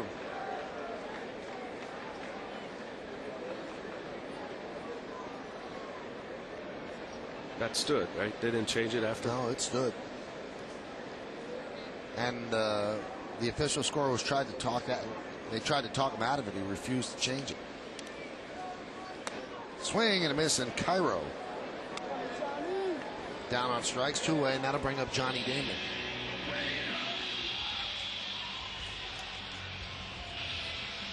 Damon, his last time up, slashed a double down the left field line, just inside the line. Picked up an RBI. He was pinch hitting for Abreu, who was 3 for 4 before that. So the Yankees get a lot of production out of the number 3 hole. Sean Henn, the pitcher, is on deck because when the Yankees made all those changes and they carry so many pitchers, they don't have enough bench players to make changes, so they had Shelley Duncan moving at first. Phillips go to third. A-Rod dropped out. That means they lose their DH, and the pitcher has to hit. For those that are unfamiliar with that rule, in the American League with a designated hitter, if you use your designated hitter to go out and play in the field later on in the game, you lose the designated hitter, he remains in the lineup, and then the spot that he took over for, the pitcher must hit in that spot, and it becomes a National League lineup. The 1-1. Check swing, foul back. Despite your troubles hitting, did you like to hit? I did. You did, even though you weren't good at it. Even though I wasn't good, I thought, what a thrill to stand in a major league batter's box and face the best pitchers in the world. Didn't do very well, but it was fun. I liked it. You had 45 hits and 530 at bats, and you struck out 290 times. Right. And that's an .085 batting average.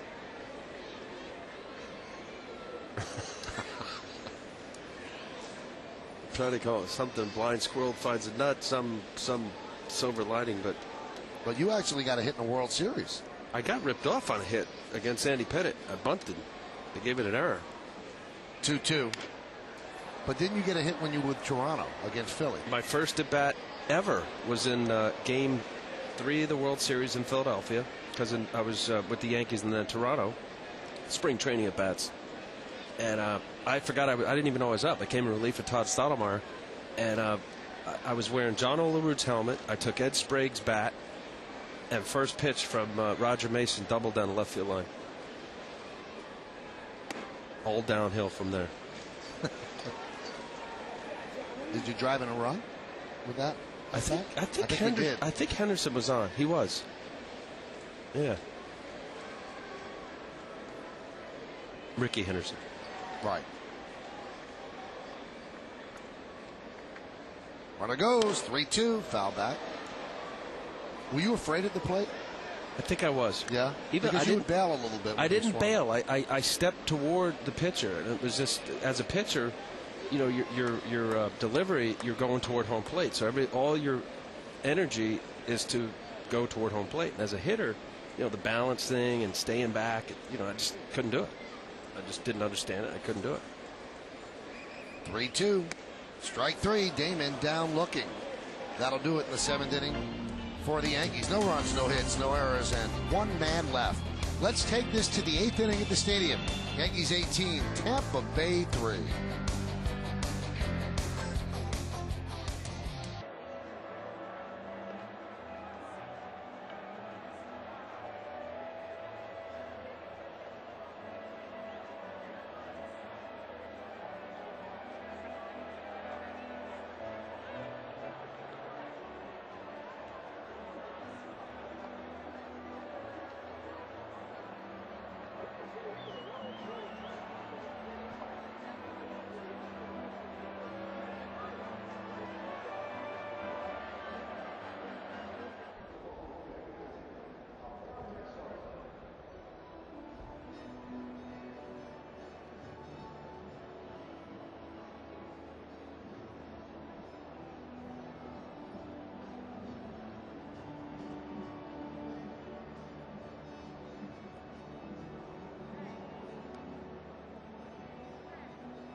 the two of us here in the booth for the Chevrolet Player of the Game. Text your vote to 58772.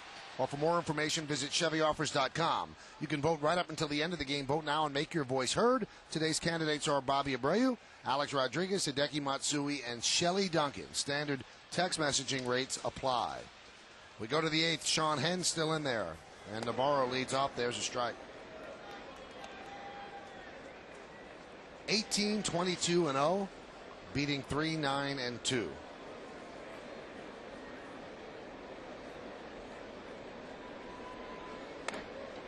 Pitch outside. Now, when the Devil Rays are trailing on the road after 7 innings, they're 0-31, so I think that's going to go to 0-32 today. 1-1. Popped up. Shallow center backing up Cairo. He'll make the play. One away. Let's take a look now at the Devil Rays in-game box score sponsored by Hummer. There's 9 hits in there, 2 by Harris, 1 by Upton. Carlos Pena with a home run and also another base hit, 2 runs scored. Delman Young 2 for 4, and then all the way to the bottom of the order, Josh Wilson 2 for 3 with 2 ribbies, and Wilson extends his hitting streak to 8 straight. And here is Josh Wilson.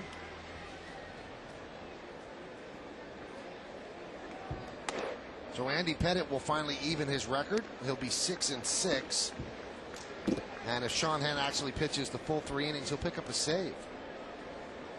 That's what Wilson has done today. The save rule is one that sometimes gets misunderstood by people. If you pitch 3 innings, you get a save. 3 quality innings. Maybe you don't get roughed up. If you come in with the tying run on deck and then you complete the game, then you also get a save. Or if you come in the 9th inning and your team is leading by 3 runs or less, then you also will get a save. Upstairs, 1 and 2.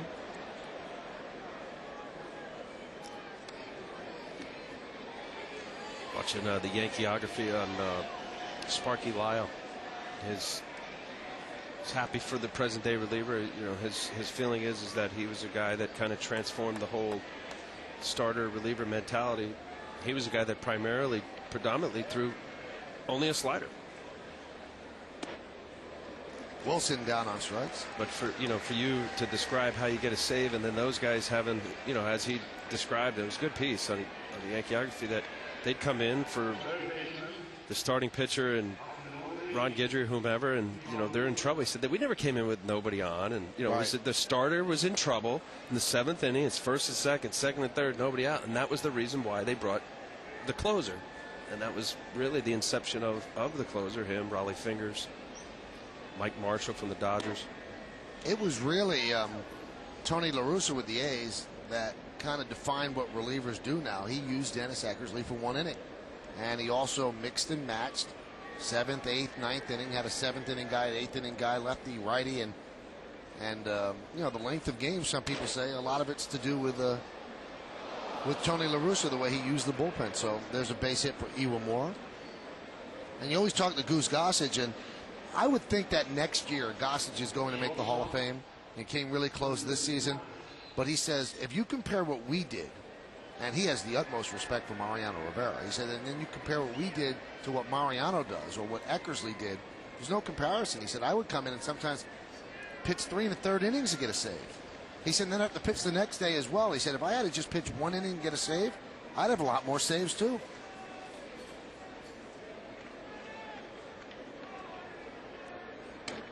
Pitch is inside. Amazingly, Posada is still in the game. I guess he'll get his rest on the plane ride to Kansas City right after the game. And he's telling Sean Henn, stay over the top.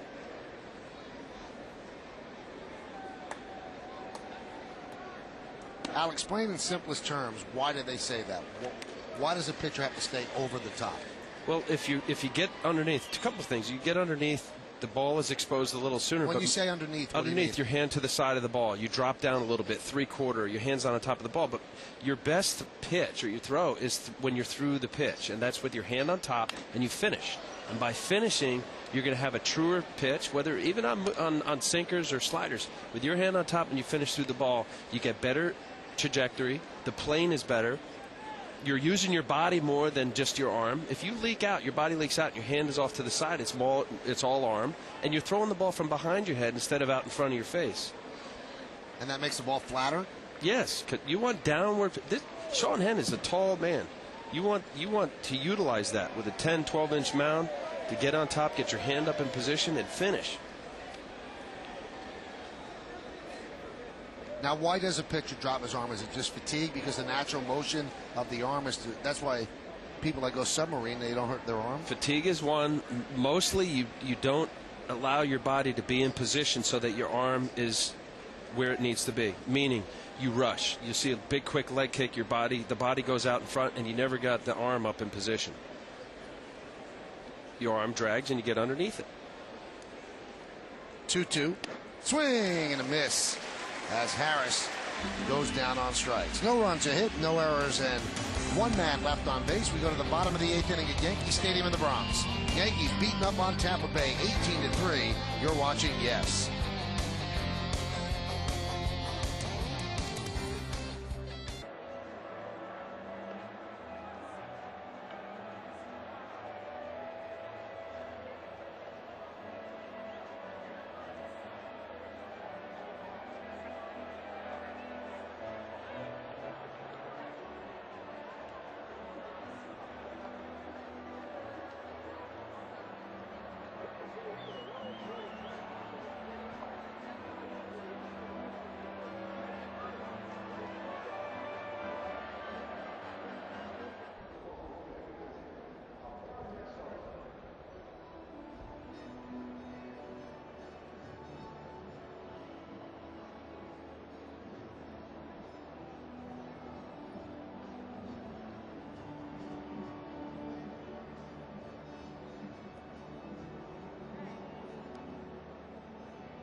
Sharp Aquas, the official HDTV of Major League Baseball. Another great day for Shelly Duncan as he hits 2 home runs, gets 2 more curtain calls, 1 to left, 1 to right. 3 home runs, 7 ribbies in his first couple of games. Alex Rodriguez is used to this. He now has 498 and got the rest of the day off. There's a little Rodriguez fan, and why not? What a season for Alex. Rodriguez now has 34 ribbies and 99 runs batted in. Yankees lead 18-3 here in the bottom of the 8th inning. Scott Doman is the new pitcher for the Devil Rays. A lot of Rodriguez fans there, mixed in with one Jeter fan. And Sean Henn's going to get a hack. First major league at bat for Henn. And Doman deals. It's high, 1-0. I remember once upon a time this used to be fun for everyday players to see a pitcher up there. There you see Scott Doman's numbers. But now with interleague play, American League pitchers obviously hit National League Park, so this is being unusual at Yankee Stadium.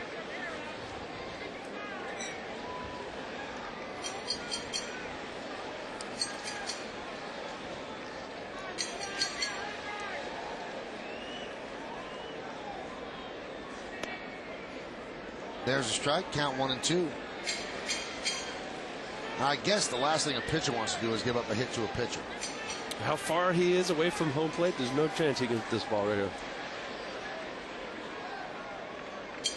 Now he really is. He's on the back line and then the line that's behind you. So his right foot is on the back line. His left foot is on the line that runs parallel to home plate. What's left of that line. The 1-2. Strike 3, and you were right, couldn't reach it. So striking out looking, Sean Henn. Time now for the Yankees in-game box score, sponsored by Hummer. I can't even attempt to go over everything. There are 22 hits in there, believe me. The highlights: Matsui 4 for 5, Alex Rodriguez 3 ribbies, Shelley Duncan 2 for 4, 2 more home runs, 4 runs batted in. Home run by Bobby Abreu. Home run by A-Rod is 498th. Matsui, a home run. Lots of hits. And here is Matsui. 4 hits is a career high for him. Ties a career high, so he could pick up number 5. He's never done that before. Takes a first pitch strike.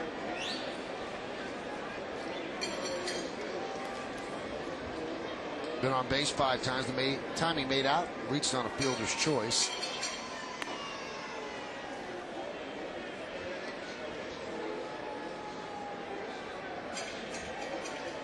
So what you had to do with your scorecard on the Yankee thing is you had to go to another side. Yeah. And that bothers you, I could see. I really wanted to keep score, but I can't help it. I've been doing this for charting pitches for a long time. You know what's funny is that a lot of ex-ball players that come up here, they never had an opportunity to keep score. They were playing as kids. They didn't really keep score. Pitchers kind of keep score because they chart. But if you're a position player, a lot of guys don't know how to keep score. I don't think Paul O'Neill can. John Flaherty said he had to learn when he came up here. So it's not something that ball players do, because ball players, for the most part, were out playing as kids. They weren't keeping score. See, that's probably what I couldn't hit, because when I wasn't hitting, I was keeping score for somebody. They were in the batting cage hitting.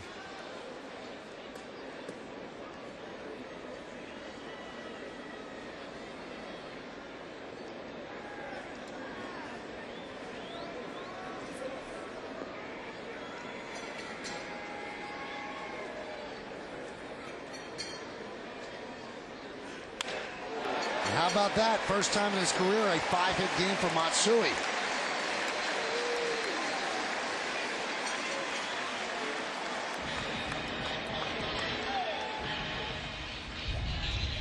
And here is the pitch on that career high 5 hits.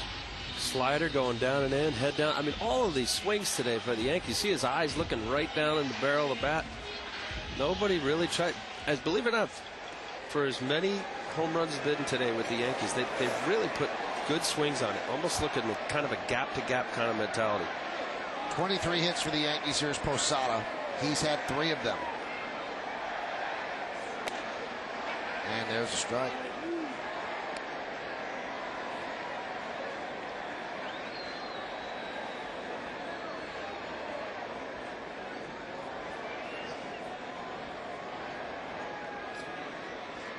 Kansas City beat Detroit 5-2, so the Yankees will face a fairly hot Kansas City team tomorrow night. Kansas City, in its last 10 games, 7-3. Pretty good. Well, for the Yankees, you don't take these games as a, it's a cakewalk, and also you don't take it as a false sense of security, or realizing that every game is its individual game. You're facing Dallas Perez tomorrow in Kansas City. Roger Clemens on the mound. New game, turn the page. You got another pitching staff to deal with, another scouting reports and coaching staffs that pitch certain clubs differently.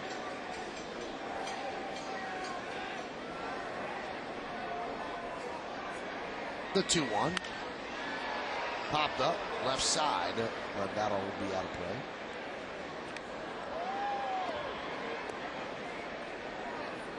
Crowd of 54,751 here at the stadium, the 22nd sellout of the year. Many have obviously left by now. On their way home, ending their weekend.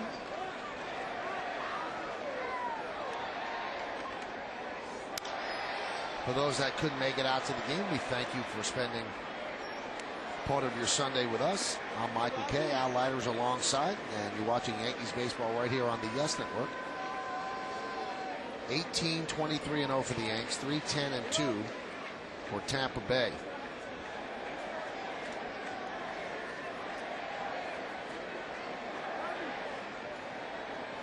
White Sox trying to play some catch-up. Nice play there by Wilson. Takes a base hit away from Posada for the second out. So it's 8-5, Boston over the White Sox. 8-7-0 for the Red Sox. The White Sox have about hit the Red Sox. 5-8-0 for Chicago.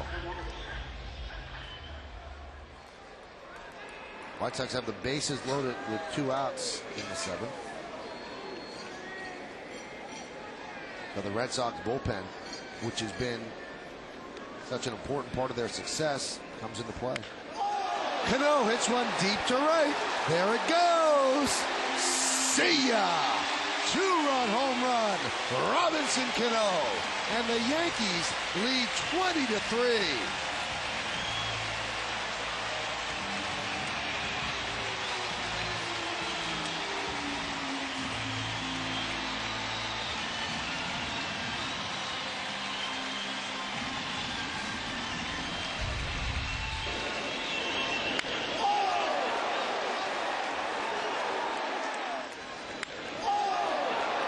Eighth home run for Cano. 6th home run for the Yankees in this game. And Cano also with 4 hits today. Here's Andy Phillips. Andy has just 1 hit today. Probably feels like he's in a slump. 24 hits. Combined 23 runs for the two teams, 34 hits. So over 2 games, the Yankees have 44 hits against Tampa Bay pitching. 44. Jose Molina's probably thinking, what did I get traded to? I can't hit like this.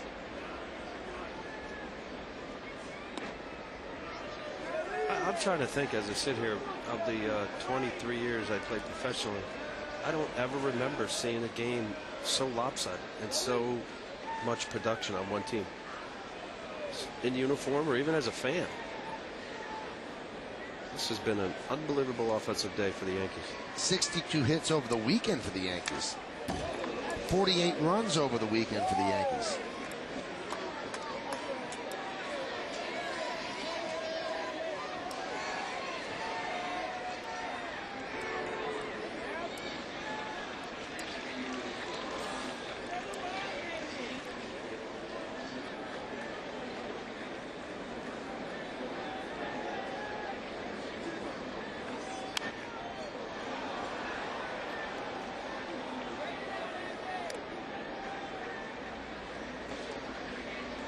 $20 runs today, first time since June 21st, 2005 against the Devil Rays that they've had 20 runs.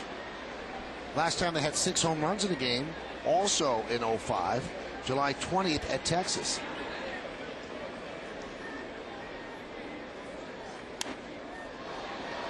Well, with those dates, I guess it's really not that big a deal. Just talking last year or two.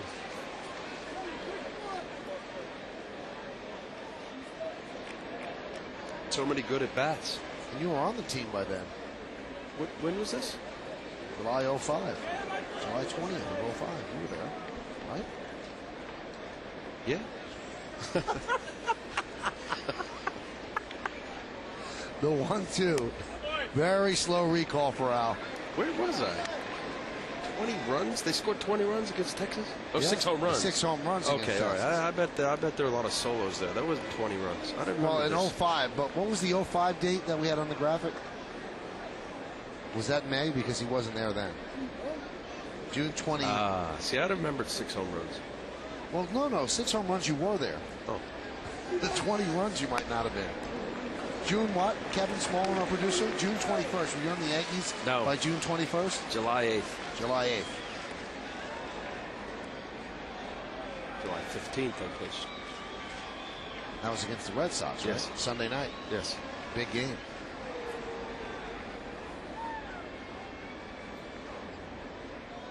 (3-2).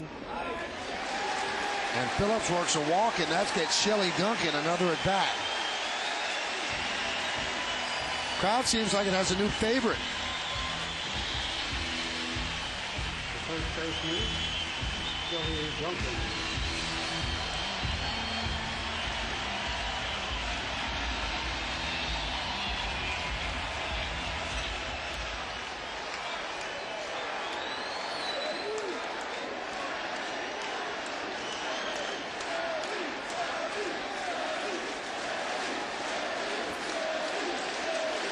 Duncan with 2 home runs today.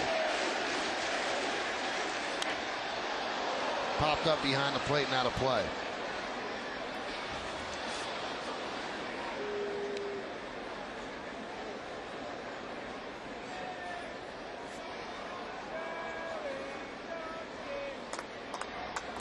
Derek Jeter's been a spectator for about 5 innings. They gave him the second half of the game off. After the Yankees scored the 10 runs in the 4th, Torrey felt somewhat safe. What's left in the crowd chanting, Shelley, Shelley.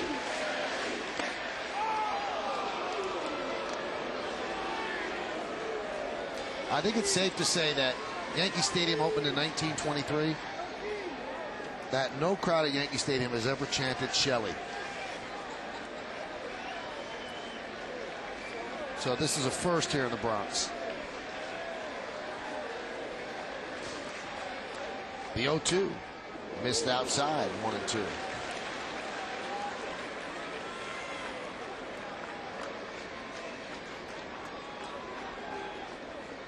First name is David. His middle name is Shelley, and he goes by Shelley Duncan. And that's his granddad's name, who's watching right now on the satellite. The 1-2. That gets past Navarro as Phillips advances to second. Boy, you're catching this game for the Devil Rays. You must be exhausted. Remember, he caught last night's game as well. Yeah.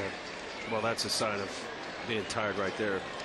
Navarro's a better catcher than that. You scoot your body out and play it like you're a hockey goalie.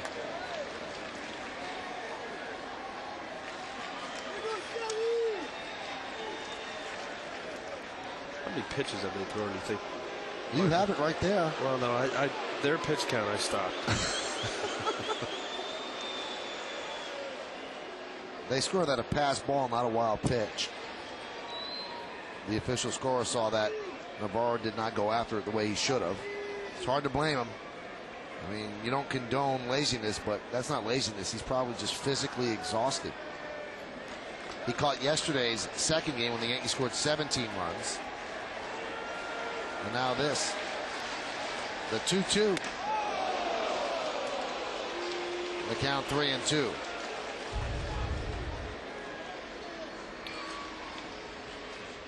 .203 pitches for the Devil Rays today. That's about 40 more than you threw in that game for Dallas Green. I was going to say, I'm in about the 6th inning.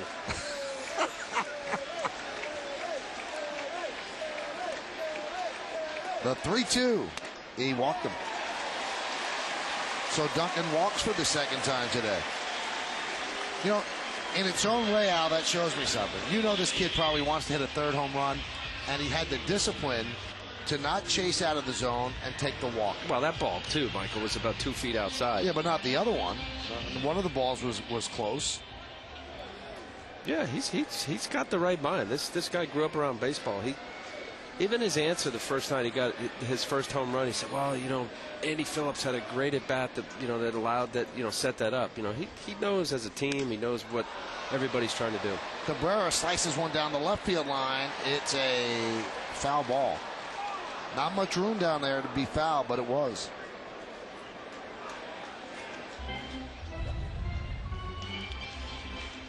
Let's see. Wow. Laz Diaz was right there to make the call, and he made the right call.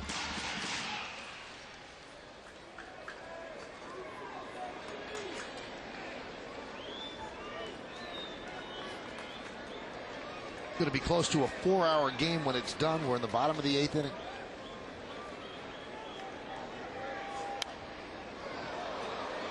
The Yankees have not scored in just 2 innings. The 1st and the 7th. So far, at this point, 14 hours and 12 minutes of baseball this weekend. 4 games. So not terrible, but lengthy games. A lot of runs scored, a lot of hits.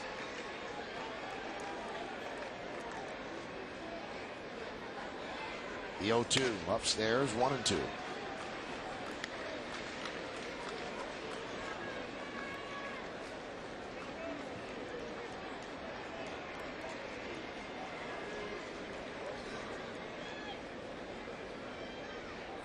First and second, 2 outs. Phillips at second, Duncan at first.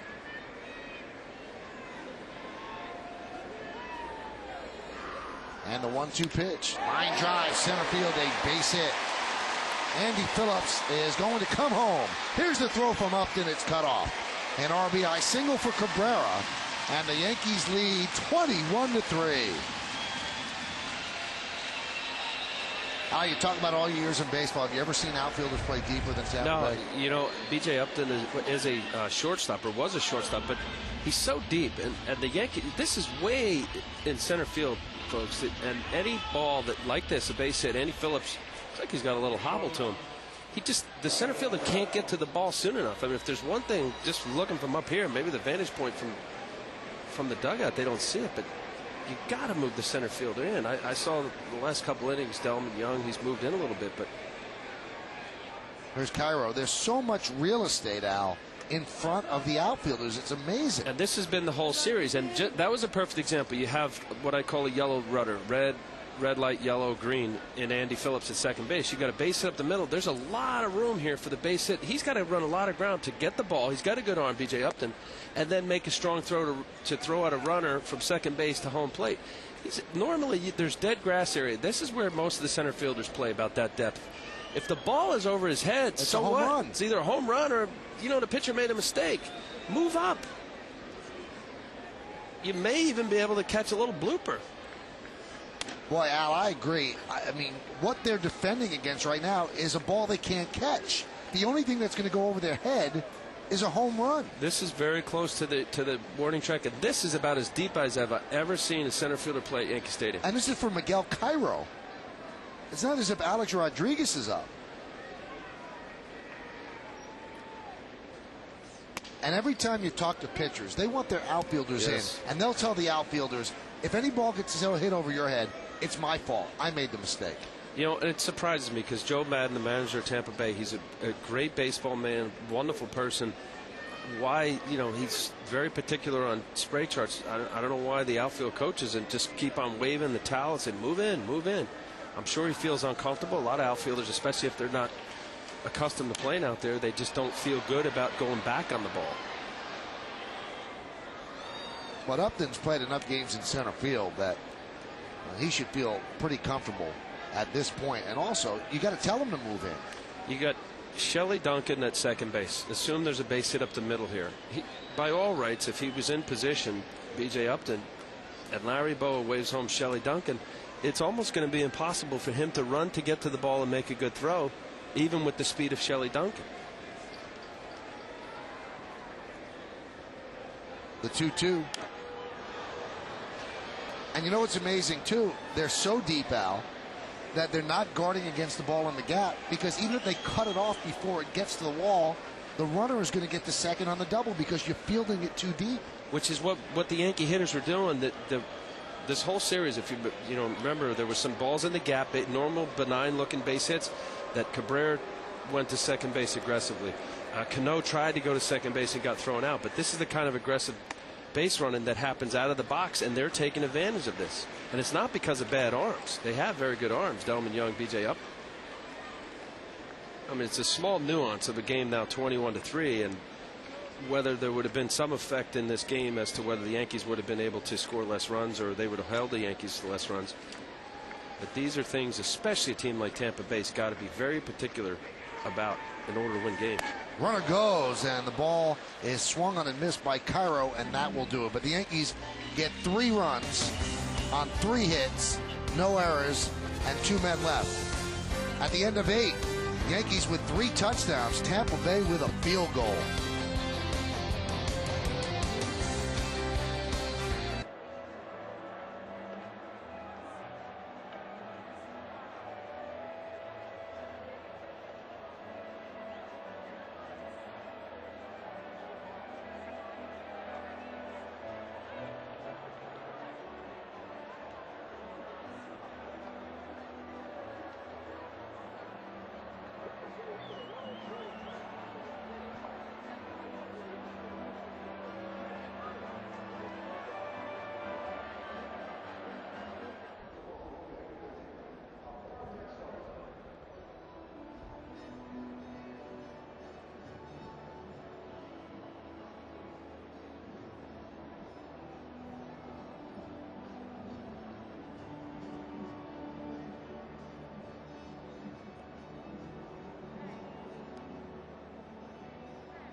He always goes to that.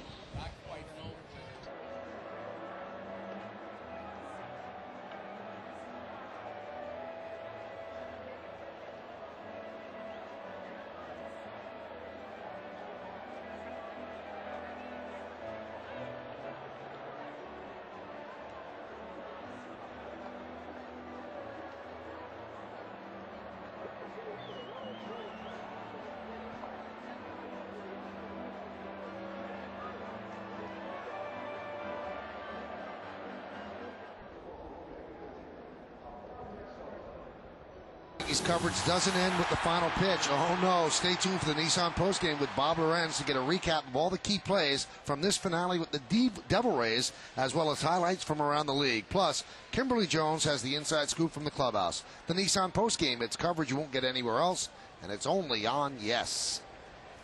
We go to the ninth inning. Yankees lead 21-3. B.J. Upton will lead off against Sean Henn. Nope, it's Mike Myers. They took Henn out. Ground ball is short. Cairo's there. One away.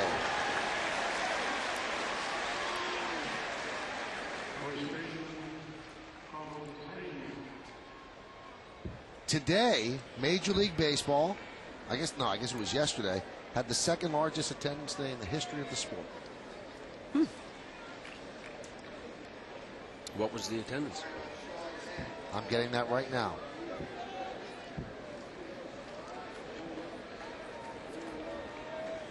I guess the Yankees, having sold over 100,000 seats in one day, helped that record be set.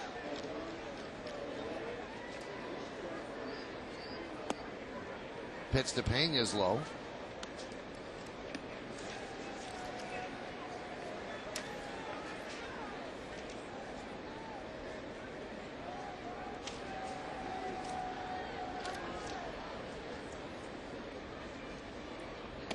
I think, what we were talking about yesterday, Al, with all those seats being sold, they could probably squeak some money together to get Quest Tech in every park.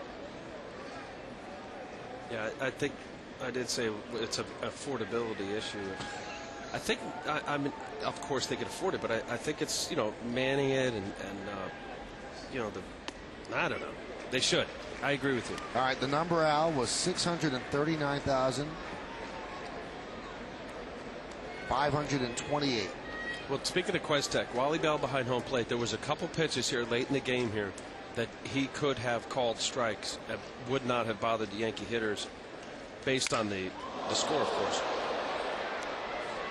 Well, the bat goes all the way out to Robinson Cano. Without it being blatant kind of Eric Gregg, 1997 NLCS kind of strike zone. Just close enough where, you understand that the game is out of order and, better swing, boys. A few inches off the plate. Let's go. But because of Quest Tech, they're being graded. Wally Bell wants to make sure his rating is up so that he gets postseason opportunities and they make a little extra money and the prestige of it. So he's not going to call out of it, because I've been watching the last couple innings and there's some borderline pitches that he continues to call balls that are probably balls. They're off the plate and he's calling the correct pitch, but I don't think anybody would be too upset about it if he were to call them strikes. Now, anyway, to give you some more specifics about that, 639,000 plus people in 16 games yesterday. So that's the second most single attendance in Major League history. The record was established on July 3rd, 1999, 640,000, but that was in 17 games.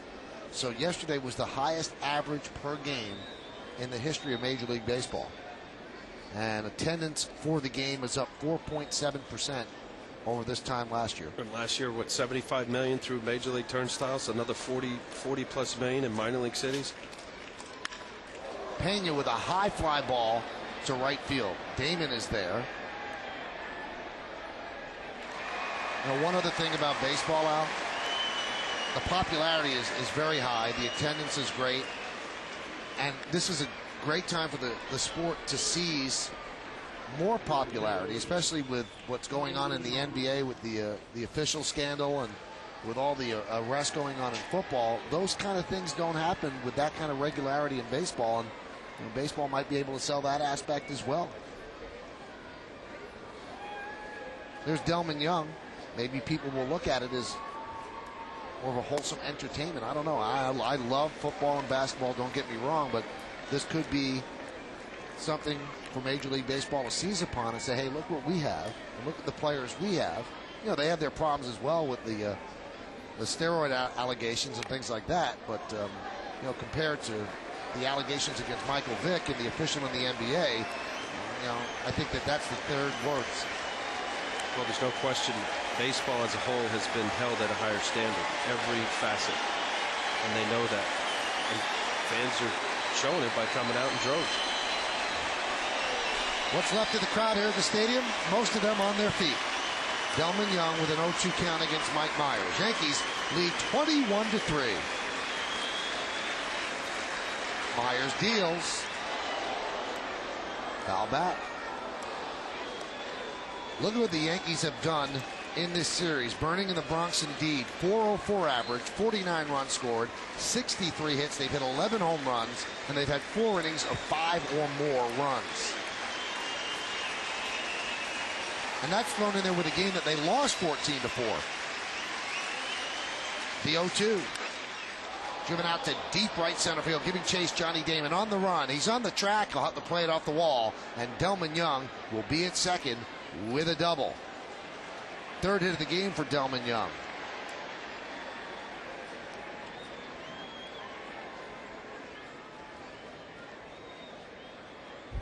A little different angle for Johnny Damon. Unusual seeing Johnny in right field. I don't know if he's ever played in right field. Watch the slice off a right-handed bat. This ball slice. You see him aggressively going toward right center, and then the ball just peeled back. Here's Ty Wigington. Wigington 0 for 3 with a walk. Now Johnny Gomes is on deck, and I would assume, I know Major League Baseball players have a lot of confidence in their ability. I would assume that Johnny Gomes probably doesn't want to get up. He's 0 for 4 with 4 strikeouts. That's a bad enough day. And he certainly has not had stellar defense in left field either over the past couple of days. Rip foul.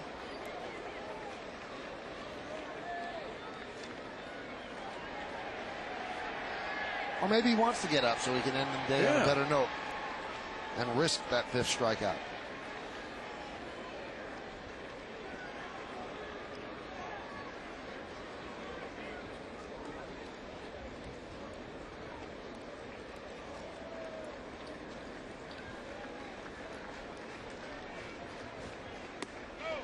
Check swing. Count 2-1. All weekend there have been rumors about Wigington being traded. So far we've heard nothing. Up the middle. This should do it. Nope. Off the glove of Cano. And the game continues.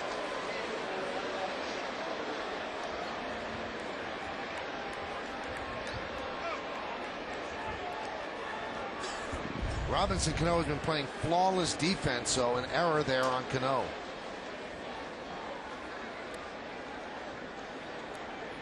See the ball kick up on Robbie. Just didn't get in front of it. The ball was hit hard, but Robbie chose to backhand it as he does so often so well.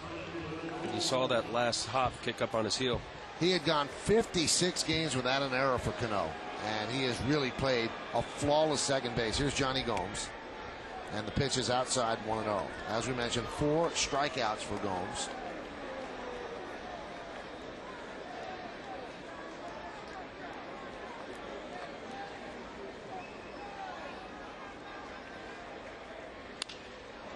Line drive to center field. Coming on, Cabrera dunks in front of him for a base hit. Delman Young scores, and the Yankee lead is now 21-4. Base hit for Johnny Gomes, so he does improve his day.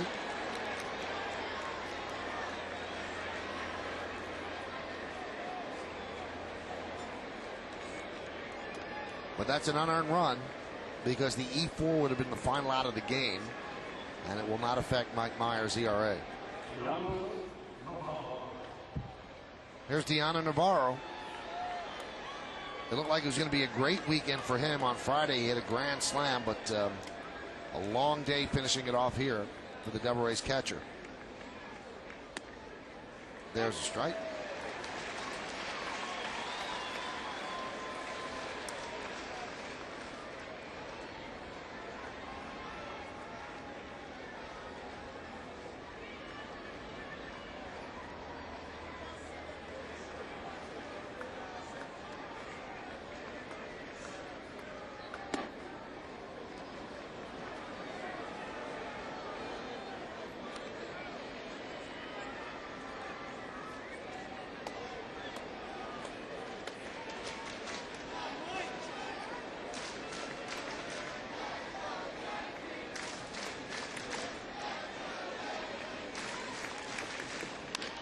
Ground ball is short. Cairo on to second, and that'll do it.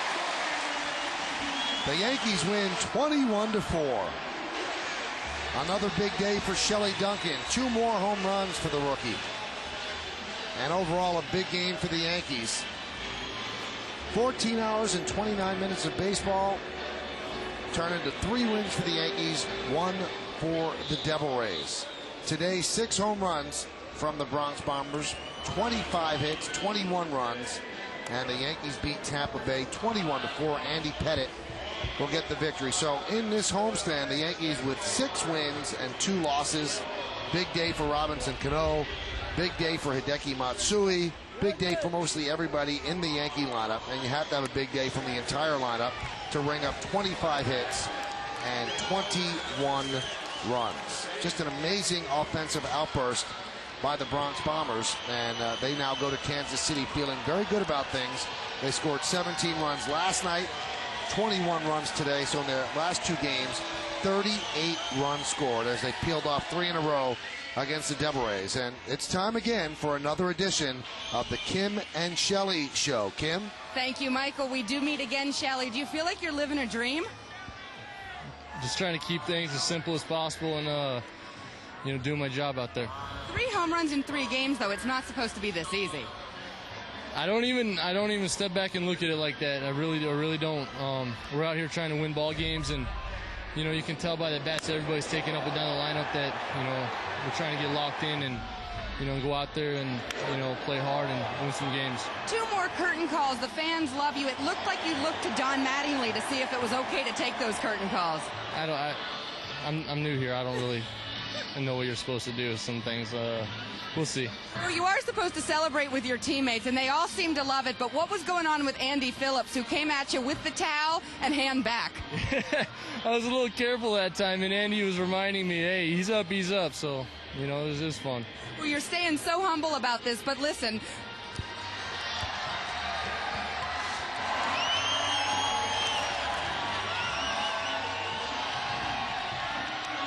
A little rookie hazing. I'm gonna go in. You are? Okay, Chris. Okay, thanks. Thank you, Shelley. Back to Michael. That's what you were talking about before, Al. So the veterans don't want him to get too comfortable. Ron Vallone and Scott Proctor with a little water shower there. And I'm going to go in. And that's what Kim was talking about with Andy Phillips. And as Duncan said, all right, I'm going to go in right now. All right, we're going to take a break right now. Yankees beat Tampa Bay 21-4. When we come back, we'll hand out the awards. You have the postgame after that. Big day for the Yankees in the Bronx.